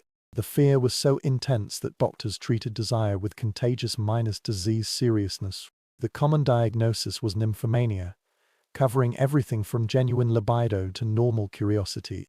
Symptoms included excessive romantic interest, frequent daydreaming, difficulty maintaining modesty, and inappropriate affection toward one's husband. Yes, Victorian medicine considered enjoying marital intimacy a red flag. Doctors interpreted desire not as emotion, but as feminine virtue breakdown, evidence of moral center failure. Treatments matched diagnosis, alarmingly. Some women endured forced isolation to cool passions. Others received ice baths, sedation, or physical restraints. Most extremely undisturbingly, doctors performed clit or idectomized surgical clitoris removal believed to extinguish desire permanently. These procedures were justified as medical necessity, but constituted violence under science's banner. Yet, in a bizarre twist, the same medical world fearing female desire invented pelvic massage treatment where physicians manually stimulated women to relieve hysteria by inducing what we now recognize as orgasm. Doctors believed this was purely clinical, not sexual, because Victorian morality allowed men to produce pleasure while insisting they didn't understand it. Victorian medicine's approach to desire exposed profound cultural terror, the fear that women with bodily autonomy might demand autonomy in all life aspects. Thus, sexuality became pathology, pleasure became disease, and the female body became a morality-control battlefield. For all its obsession with imaginary illnesses, Victorian medicine often failed catastrophically when women's suffering was real. Genuine conditions, endometriosis, postpartum depression, anemia, chronic pain, infections, autoimmune disorders were routinely dismissed as female nerves or moral weakness. The irony was brutal. The same society diagnosing women for having emotions refused diagnosis for genuine illness. A woman with crippling menstrual pain was exaggerating. A woman with chronic fatigue was lazy. A woman with childbirth complications was hysterical instead of treated. Victorian doctors wrote confidently about female bodies, yet their knowledge was astonishingly incomplete.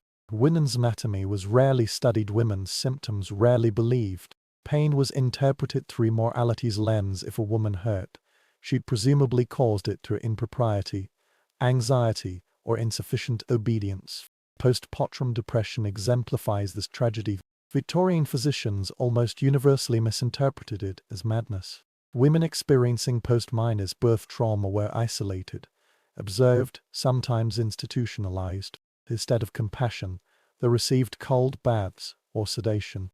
Their emotional collapse signaled not hormonal shifts, exhaustion, or trauma, but feminine duty failure. Diseases like endometriosis or PCOS remained unnamed. They existed painfully, relentlessly, but doctors lacked research and often interest for understanding. When women reported symptoms, physicians dismissed them as exaggeration or attention-seeking. Medical texts frequently described women as naturally inclined toward the theatrical suffering, their pain treated as unreliable even when indicating life-threatening conditions. Tuberculosis, among the era's deadliest diseases, affected women uniquely, but doctors romanticized it instead of treating it. Pale skin, thin bodies, and weakness became consumptum beauty aesthetics. Real suffering became fashion. Women were praised for looking sick, then blamed when they died. Medical research reflected bias experiments used male subjects. Treatments were based on male physiology, Women were variations weaker, more fragile, morally unpredictable. Thus, women's illnesses became invisible in medical literature. If conditions didn't fit the male model, they were pathologized, dismissed, or ignored. Victorian medicine was dangerous not only for inventing imaginary diseases, but for refusing to see real ones. In the silence of disbelief, countless women suffered, without names for their pain. By the 19th century's end, Victorian medicine had wrapped itself in scientific language while preserving ancient fears about female bodies. Though the era yielded to modern medicine, its shadow lingers in diagnostics, culture, and subtle societal treatments of women's emotions and pain. Hysteria, degeneracy, and moral panic ghosts didn't vanish, they merely changed vocabulary. The notion that women are more emotional, less rational, or prone to overreaction traces directly to Victorian medical texts. These weren't casual stereotypes but published claims by respected physicians, repeated in journals, taught in universities, and absorbed into Western medical foundations. Consequently, women's pain remains statistically more likely dismissed today. Conditions like endometriosis or autoimmune disorders still receive delayed diagnosis. Patients reporting pain are still told they're anxious. The echoes are unmistakable.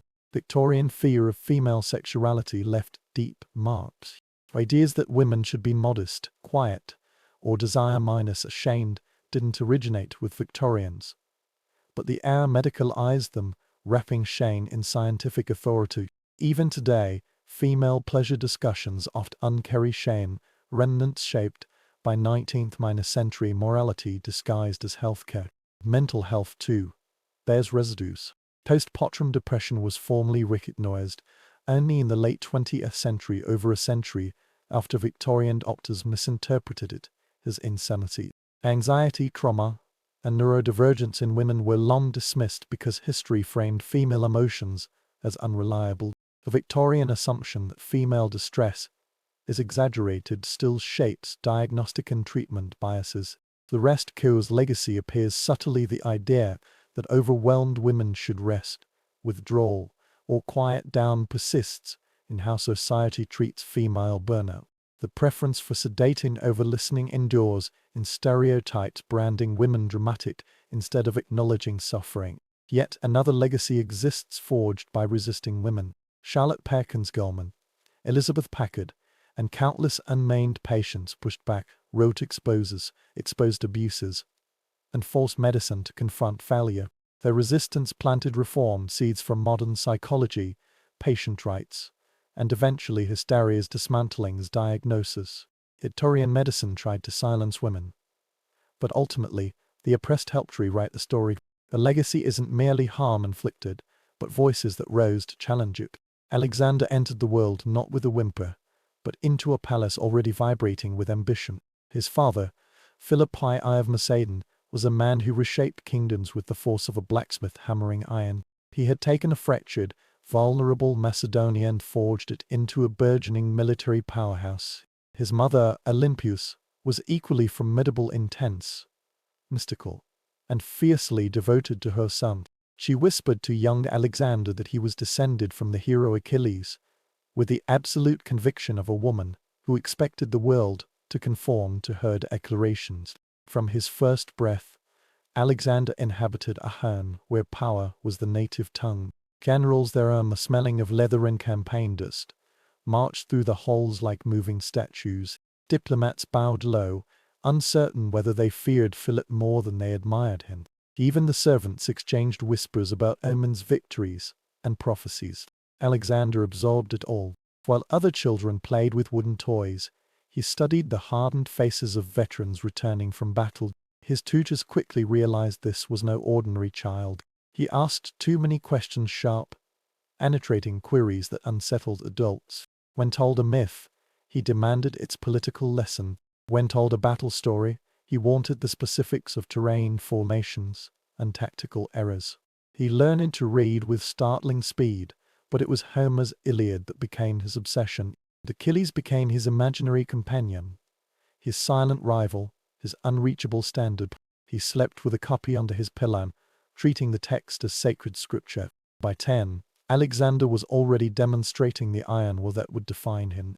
When his father purchased a massive, uncontrollable black stallion named Bucephalus, the court watched Philip struggle to tame the beast. The horse reared, kicked, and refused every handler. But Alexander noticed something others missed. The horse was shying from its own shadow. The boy calmly turned Bucephalus to face the sun, spoke softly, and mounted him, as if they were old companions. Philip watched, stunned into silence, as his son guided the stallion across the field. "My son," he finally said, "you must find a kingdom big enough for your ambitions. Macedonia is too small for you."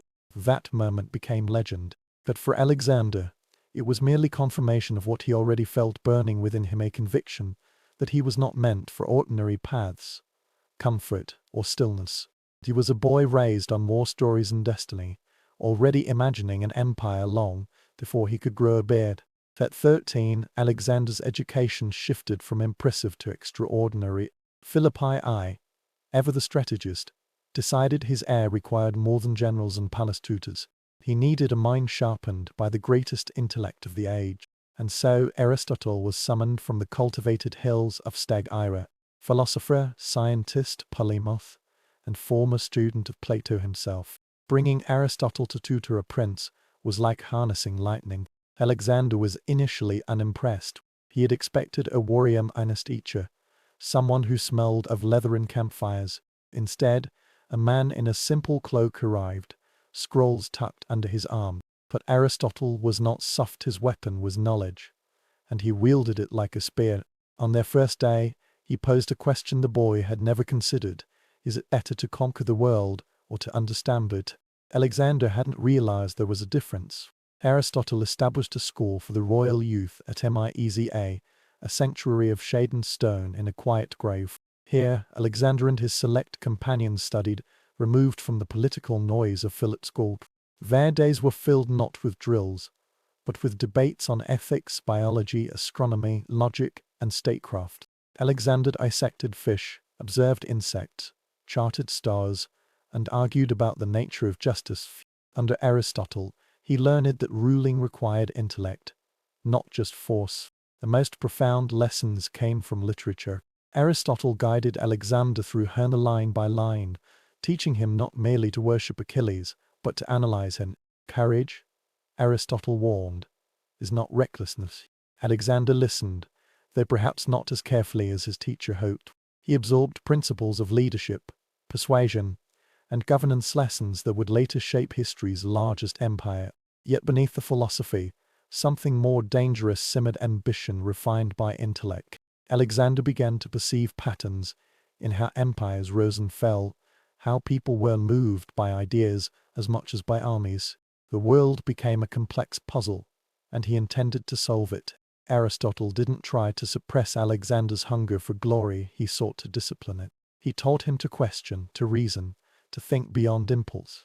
Though Alexander often chafed at constraints, he absorbed every lesson. By their time's end, Aristotle had accomplished what no general could. He had forged Alexander's into a coherent theory of greatness. The sword would come later. The mind was honed here, while Aristotle shaped Alexander's intellect. The environment at Myeza molded his future army. This was no ordinary classroom. It was a gathering of boys who would one day unman battalions, govern provinces, and die on distant frontiers under Alexander's banner. Here, friendship and rivalry worked at the same table, sharpening each other like blades in a shared fire. The group included Hephaestion, the quiet, thoughtful companion who would become Alexander's closest confidant, the one person who could calm his storms. There was Ptolemy, observant and clever, who analyzed everything with a historian's eye. Cassander, tense and ambitious, watched and calculated. Seleucus, tall and serious, carried himself like a born ruler. And Lysimachus, physically powerful and bold, oft untested Alexander with challenges bordering on dangerous. Aristotle treated them as young philosophers, not princes or soldiers. Lessons unfolded under plane trees where the boys sat cross-legged on grass, listening as Aristotle spoke of logic, ethics, and natural philosophy. A king, he told them, is merely a man who persuades others he is worth following. Alexander internalized this, mentally contrasting it with Philip's belief that a king was whoever commanded the strongest army. Between these two philosophies, Alexander began crafting his own definition of leadership. It wasn't all scrolls and theory. Between lessons, the boys wrestled, raced, climbed, and practiced military drills. Even their games were fiercely competitive. Who could recite the most Homer? Who could run the fastest? Who could argue Aristotle into a corner? Alexander rarely lost, and when he did, he remembered it. Disagreements sometimes escalated into shoves or grapples, but Aristotle encouraged debate over punishment, believing conflict sharpened intellect. In Alexander's case, it honed ambition. The prince learned not merely to win arguments, but to win loyalty. Even in adolescence, he possessed the magnetic quality that made others want to follow. While his companions dreamed of estates and comfortable commands, Alexander dreamed on a grander scale. He interpreted every subject, mathematics, poetry, rhetoric, biology, through the lens of conquest. If Aristotle explained the world's nature, Alexander immediately wondered how to unify it. If Aristotle described cultural differences, Alexander pondered how to blend them under one leader. His was not merely a school, it was an empire's seedbed, and Alexander was already preparing the soil for the world he intended to claim. While Aristotle cultivated Alexander's mind, Philippi was forging his body and spirit for a world where kings survived by strength and strategic brilliance. Macedonia was no place for a soft prince. Its hills echoed with the sounds of hooves, clashing iron, and war chants. Boys became warriors young, and Alexander, the heir, was expected to become the finest soldier Macedonia had ever produced. His training began before dawn, while mist still clung to the fields. Alexander joined his companions for riding drills, spear practice, and grueling marches that tested endurance more than mere muscle. Macedonians fought as hardened frontline troops, not pampered aristocrats. Alexander learned to wield the sarissa, the long Macedonian pike that demanded both brute strength and precise coordination. He mastered the zif and the kops, practicing the fluid, lethal movement, essential for survival in the crush of phalanx combat. This physical conditioning was cultural. Macedonia glorified toughness. Royalty was not exempt from sweating, bleeding, and proving they could keep pace with common soldiers. Philip often surprised his son's unit with unexpected drills, forced marches over steep terrain, crossings of icy rivers, days of relentless exertion. He wanted Alexander to know discomfort, exhaustion, and fear, and to conquer each one.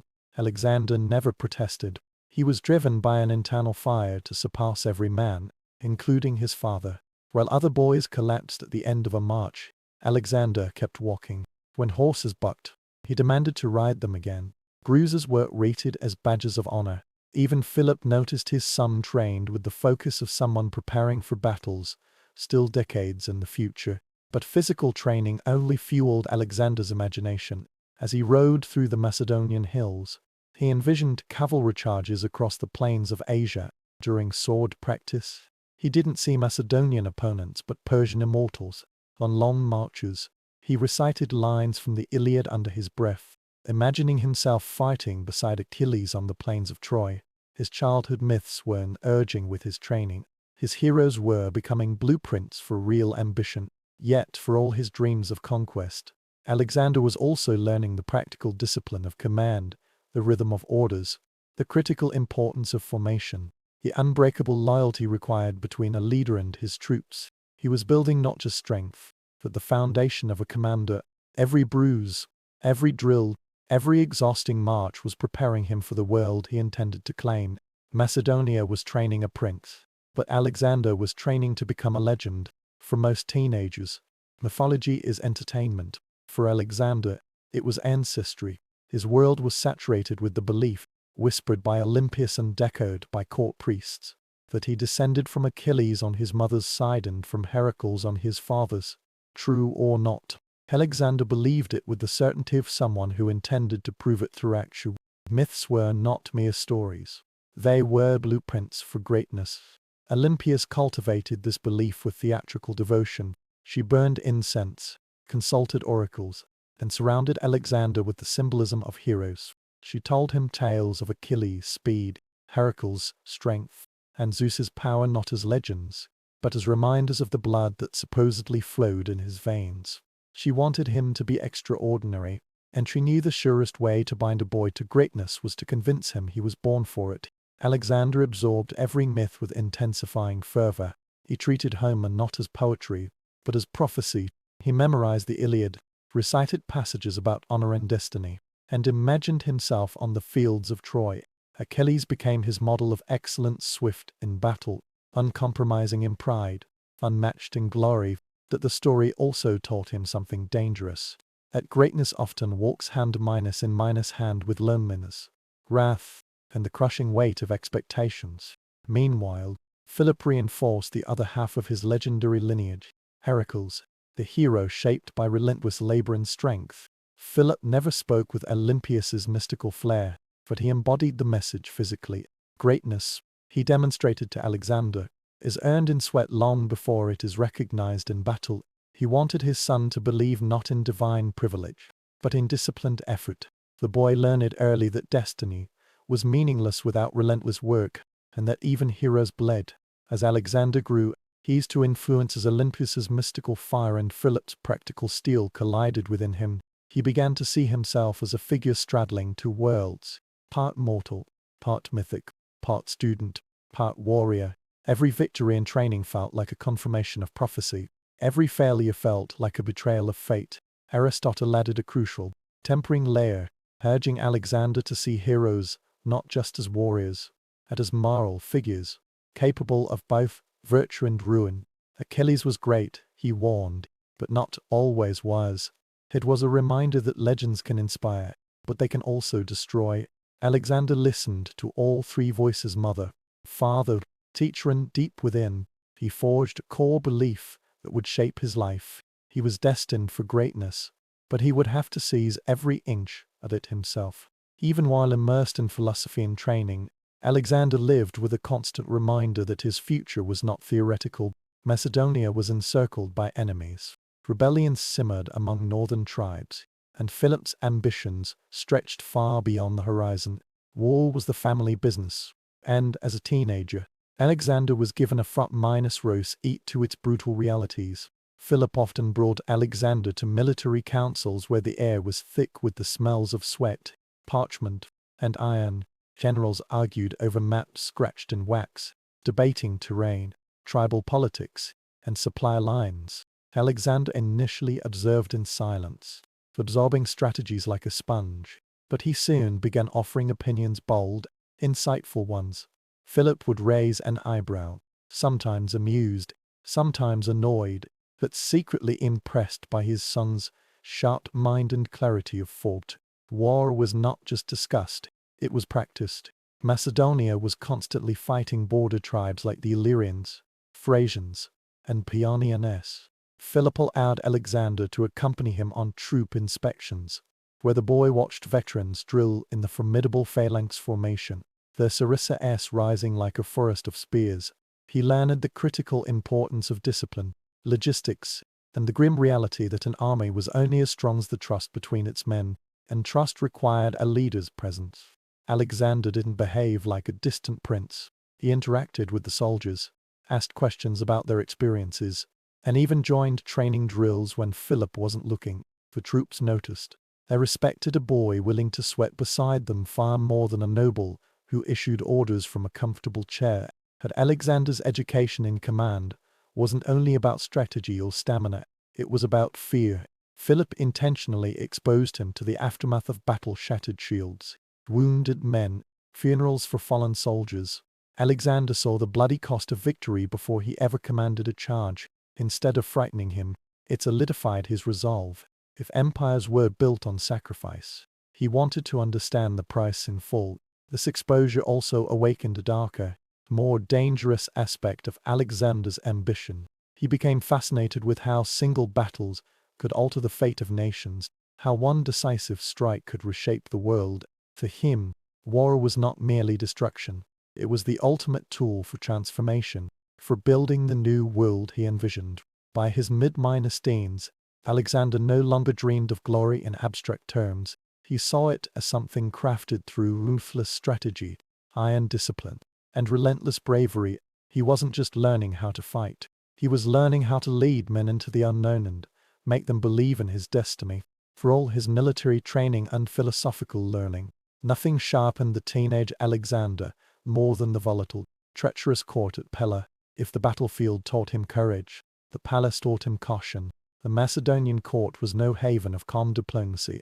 It was a simmering cauldron of ambition, shifting alliances, jealousy, and schemes sharp enough to gut a careless prince.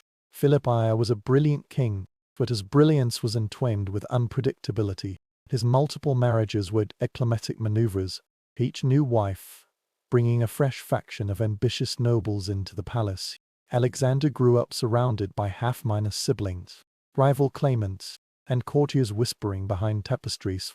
Everyone had an agenda. Everyone watched the heir.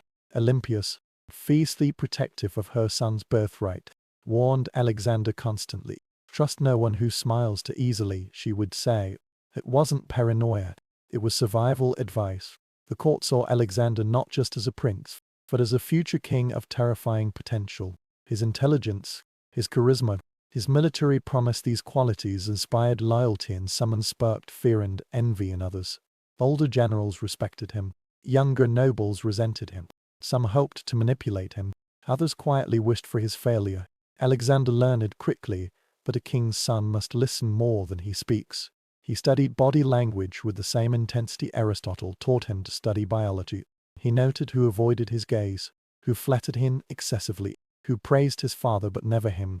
Even as a teenager, he could read a room with unnerving precision, discerning friend from foe in a world where the distinction was often blurred. Foreign powers watched him too. The city-minor states of Greece, Athens, Thebes, Sparta knew that if this boy inherited his father's reformed war machine, Macedonia's ascent would become an unstoppable tide. Envoys scrutinized Alexander during ceremonies, assessing whether he was a true king in the making or merely a spirited youth playing at greatness. Alexander made sure to stand tall, speak clearly, and display a poise well beyond his years. Amid the courtly dances and diplomatic dinners, Alexander's bond with his mother deepened. Olympias fed his conviction: "You are destined to rule." But Philip offered a starker, more practical lesson. Destiny means nothing if the nobles won't follow you. Caught between their conflicting philosophies, Alexander learned the fundamental truth of kingship. It required both the unshakable confidence of the chosen and the cunning skill of the politician. Pella was his first true battlefield. Intrigue was his first weapon. Survival was his first test. Long before he ever led an army, Alexander learned to navigate a world where loyalty was fleeting, betrayal was commonplace, and every gesture carried the weight of political consequence. It wasn't the sword that first forged Alexander into a ruler, it was the palace. The teenage Alexander did not have to wait long before theoretical knowledge met brutal reality. Macedonia's northern frontiers were perpetually volatile, and rebellions flared whenever Philip's attention was diverted elsewhere. When Alexander was 16, such a rebellion erupted among the Thracian tribes, and Philip was absent conducting vital negotiations in Greece. The kingdom required a steady hand, and Philip made a decision that stunned the court. He placed Alexander in command of the expeditionary force. Skeptical nobles muttered that Philip had lost his mind. Alexander was brilliant, yes, but still a boy facing hardened warriors. This was a test no seasoned officer would take lightly. Alexander accepted the command with a mixture of exhilaration and cold determination. Donning armor that still seemed slightly too large for his frame, he led the Macedonian cavalry north, accompanied by veteran commanders who expected to rescue him from certain disaster. They did not yet know the mettle of their young leader. He studied the rugged terrain with a geographer's eye, interrogated scouts about tribal movements, and planned his ambushes with a strategist's clarity that shocked his seasoned officers. Alexander did not fight with the reckless bravado of youth. He fought like a man who had dissected the art of war since he first learned to read. When the Thracians attempted to surprise the Macedonian column, Alexander struck first. He launched a devastating cavalry charge against their exposed flank, shattering their formation before they could comprehend their own tactical failure. Veterans later reported that the prince moved as if the gods themselves whispered battle plans at his ear. In truth, it was the culmination of years absorbing Philip's strategies, sharpened by Aristotle's logic and fueled by a consuming need to prove his worth. The victory was swift, decisive, and total. And upon Philip's return, he found the northern border secured, the rebellion crushed, and the local tribes cowed. More astonishingly, the troops who had fought under Alexander now adored him. He had shared their hardships, fought at the forefront of the action, and displayed a courage that bordered on transcendent. Philip offered no immediate praise, but court rumors later claimed he privately admitted, "My son seeks victory like a man who believes it is his divine right." The nobles who had scoffed now regarded the prince with a new, uneasy respect. Macedonia had glimpsed its future, and Alexander had tasted the intoxicating wine of command. His thirst for glory was now unquenchable. By the time Alexander approached 17, he was no longer merely Philip's heir. He was a force the entire Greek world had begun to reckon with. His early military success had transformed him from a promising youth into a legitimate and feared commander. His Aristotelian education had honed his intellect into a weapon as sharp as any of OS. His ambitions, once private fantasies nurtured by lamplight readings of Homer, now burned openly in his eyes for all to see. That the shadow of his father grew longer with his own rising sun. Their relationship became a complex tapestry of admiration and rivalry, paternal pride and political tension. Philip saw in his son a reflection of his own genius, amplified by education and an unnerving, divine self-assurance. The boy was disciplined, charismatic, stubborn, and born to rule. Philip, who had clawed his way to power through grit, diplomacy, and battle, sometimes found his son's innate confidence unsettling. The court became a breeding ground for intrigue, with factions coalescing around both king and prince. Some nobles whispered flattery in Alexander's ear, "You are the true heir. Your father's time is passing." Others sowed seeds of doubt. "Philip favors your half-minus brothers, wash your back." Alexander learned that in politics, the most dangerous threats often arrived wrapped in honeyed words. Olympias from the shadows intensified her influence. Fiercely protective, she warned Alexander that enemies awaited any sign of weakness. She fed his sense of destiny, but also his paranoia, creating a young man whose ambition was edged with a sharp distrust. This potent combination ignited an internal fire that would both drive and consume him.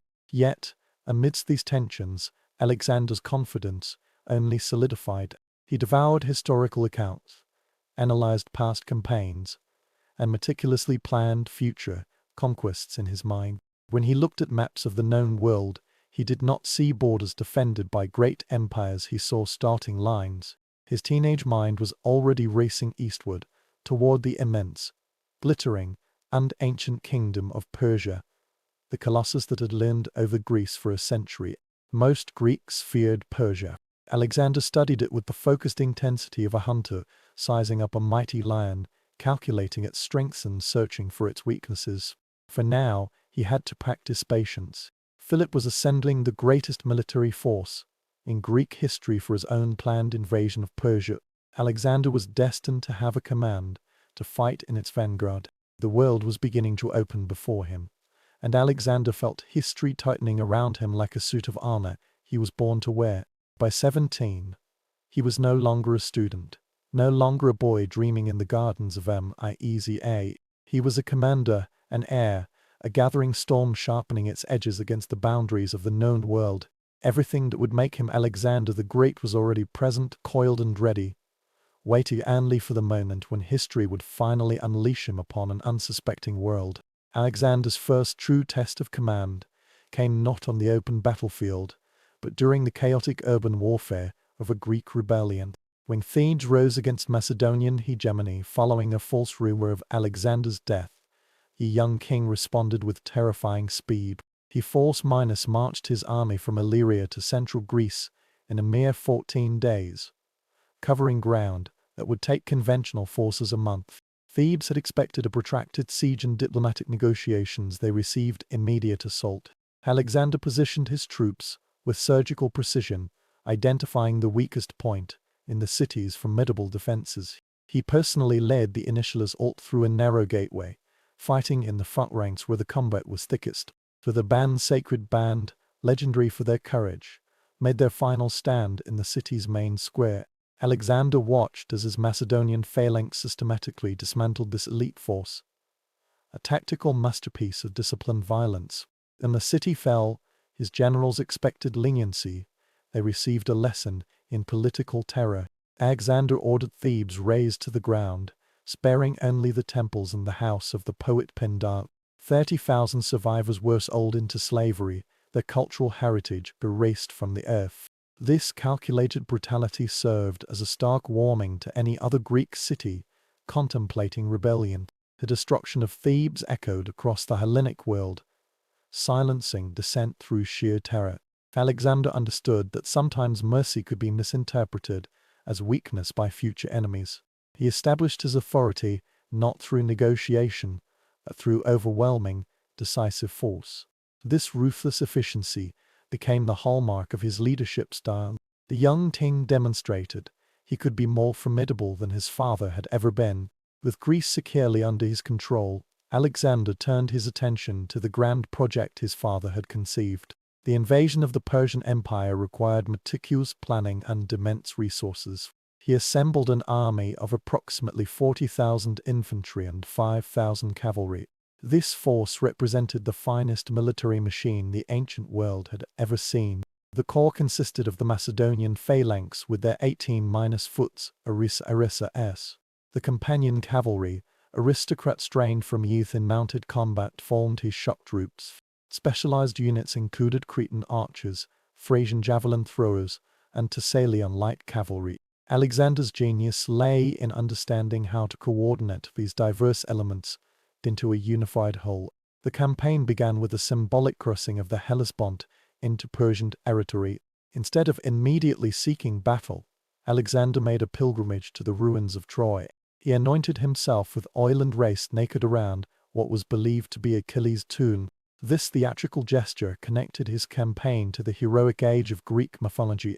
He dedicated his armor to Athena and a sacred shield from her temple. These actions were carefully calculated to position himself as the new Achilles. The message was clear: this was not merely a military expedition but a cultural crusade. Meanwhile, the Persians at Rats assembled their forces near the Gran Icus River. They positioned their cavalry on the steep river banks, expecting to crush the Macedonians as they emerged from the water. Alexander immediately recognized their tactical error and exploited it without hesitation. He launched a daring direct assault across the river in broad daylight. The battle became a chaotic melee in the swirling waters of the Gran Icus. Alexander himself was nearly killed when a Persian noble shattered his helmet with a battle-axe. C. Eliotus the Black saved his life by severing the Persian's arm at the crucial moment. The Macedonian cavalry eventually broke through the Persian lines through sheer force of will. This first major victory established Alexander's reputation for personal courage and tactical brilliance. The Persian commanders had underestimated their young opponent at terrible cost. The victory at Gran Icus opened the way into the heart of Persian territory. Alexander moved methodically down the Ionian coast, liberating Greek cities from Persian control. This strategy combined military force with political acumen. He installed democratic governments in the liberated cities while leading their internal affairs largely autonomous. His policy created stable allies who would secure his supply lines. The Persian king Darius I finally recognized the seriousness of the threat. He assembled a massive army, perhaps numbering over 100,000 men. The two forces met at the narrow coastal plain near Issus. Darius had chosen terrain that neutralized Alexander's numerical disadvantage. The battle began with the Persians launching intense pressure on the Macedonian left flank. Alexander patiently waited for the perfect moment to strike. He personally led the companion cavalry in a devastating charge against the Persian center. The assault targeted Darius himself. He stood in his royal chariot surrounded by his elite guards. Ancient sources described the Macedonian charge as an unstoppable force of nature. The Persian lines collapsed when Darius, seeing Alexander approaching, turned his chariot and fled. The great king's retreat created panic that spread through his entire army. Alexander pursued the fleeing Persians until nightfall, capturing Darius's family including his mother, wife, and children. He treated the royal captives with remarkable respect and dignity. This act of clemency towards his enemy's family demonstrated sophisticated political thinking. The victory at Issus shattered the myth of Persian invincibility. More importantly, it exposed the personal cowardice of their king. Alexander now controlled the entire western portion of the Persian Empire. He turned south toward the wealthy cities of Phoenicia, needing to secure the Mediterranean coast. Most cities surrendered without resistance, recognizing the futility of opposing the victorious Macedonians. The exception was the island city of Tyre, which confidently defied Alexander from its offshore fortress. The siege of Tyre became Alexander's greatest military challenge and ultimate masterpiece of siege warfare. The city was situated on an island half a mile from the mainland, protected by massive walls and the Phoenician navy. Alexander's engineers proposed an audacious solution: build a causeway from the mainland to the island. The entire army became construction workers, felling trees and quarrying stone for the mole. The Tyrians responded with relentless attacks from their warships and innovative defensive measures. They heated sand until it glowed red and poured it onto the Macedonian workers. They used underwater divers to sabotage the construction efforts. Alexander recognized that he needed naval superiority to complete his project. He assembled a makeshift fleet from his newly acquired Phoenician and Cypriot allies. The naval battle that followed was among the most complex of the ancient world. Alexander personally led boarding parties against the Tyrian ships. After 7 months of relentless effort, the causeway finally reached the city walls. The final assault involved siege towers, battering rams, and coordinated naval attacks. Alexander was among the first to scale the walls when they were breached. The ensuing slaughter was horrific even by ancient standards. 8,000 Tyrians died in the fighting, 30,000 more were sold into slavery. The 7 months siege demonstrated Alexander's incredible persistence and adaptability. More importantly, it eliminated the last Persian naval base in the Mediterranean. With Tyre destroyed, Alexander marched and challenged into Egypt. The Persians at Rep surrendered immediately, welcoming Alexander as a liberator. The Egyptians had long resented Persian rule and saw Alexander as their deliverer. He founded the city of Alexandria at the western edge of the Nile Delta. The location was chosen for its natural harbor and strategic position. This would become his greatest and most enduring foundation. At the oasis of Siwa, Alexander consulted the oracle of Ammon. The priest reportedly addressed him as son of Zeus, confirming his divine status. This experience profoundly influenced his self-perception and political ideology. He began seeing himself not just as a king but as something beyond mortal. With his rear secure and divine confirmation of his destiny, Alexander marched east to confront Darius for the final time. The Persian king had assembled the largest army the world had yet seen. Ancient sources claim numbers ranging from 200,000 to over 1 million soldiers. This force included the legendary immortals, Persian cavalry, Greek mercenaries, and Scythic chariots. Darius chose the wide plain of Gaugamela for the decisive battle. The terrain perfectly suited his numerical advantage in chariot formations. Alexander spent days studying the battlefield and the Persian dispositions. The night before the battle, his generals urged a night attack to offset the Persian advantage. Alexander refused, stating he would not steal a victory through deception. At dawn, the Macedonian army advanced in their precise formations. Alexander implemented a revolutionary tactic. He ordered his entire line to drift steadily rightward. This movement threatened to push the battle off the prepared ground Darius had carefully leveled. The Persians responded by extending their left flank to counter this maneuver. This created a fatal gap in the center of their formation. Alexander spotted the weakness and unleashed his companion cavalry in a wedge formation. They drove directly toward Darius himself, who stood surrounded by his royal guard. The shock of the charge shattered the Persian center for the second time. Once again, Darius turned his chariot and fled the battlefield. His flight doomed his army to complete destruction. Alexander pursued the fleeing king for 70-5 miles before exhaustion forced him to stop.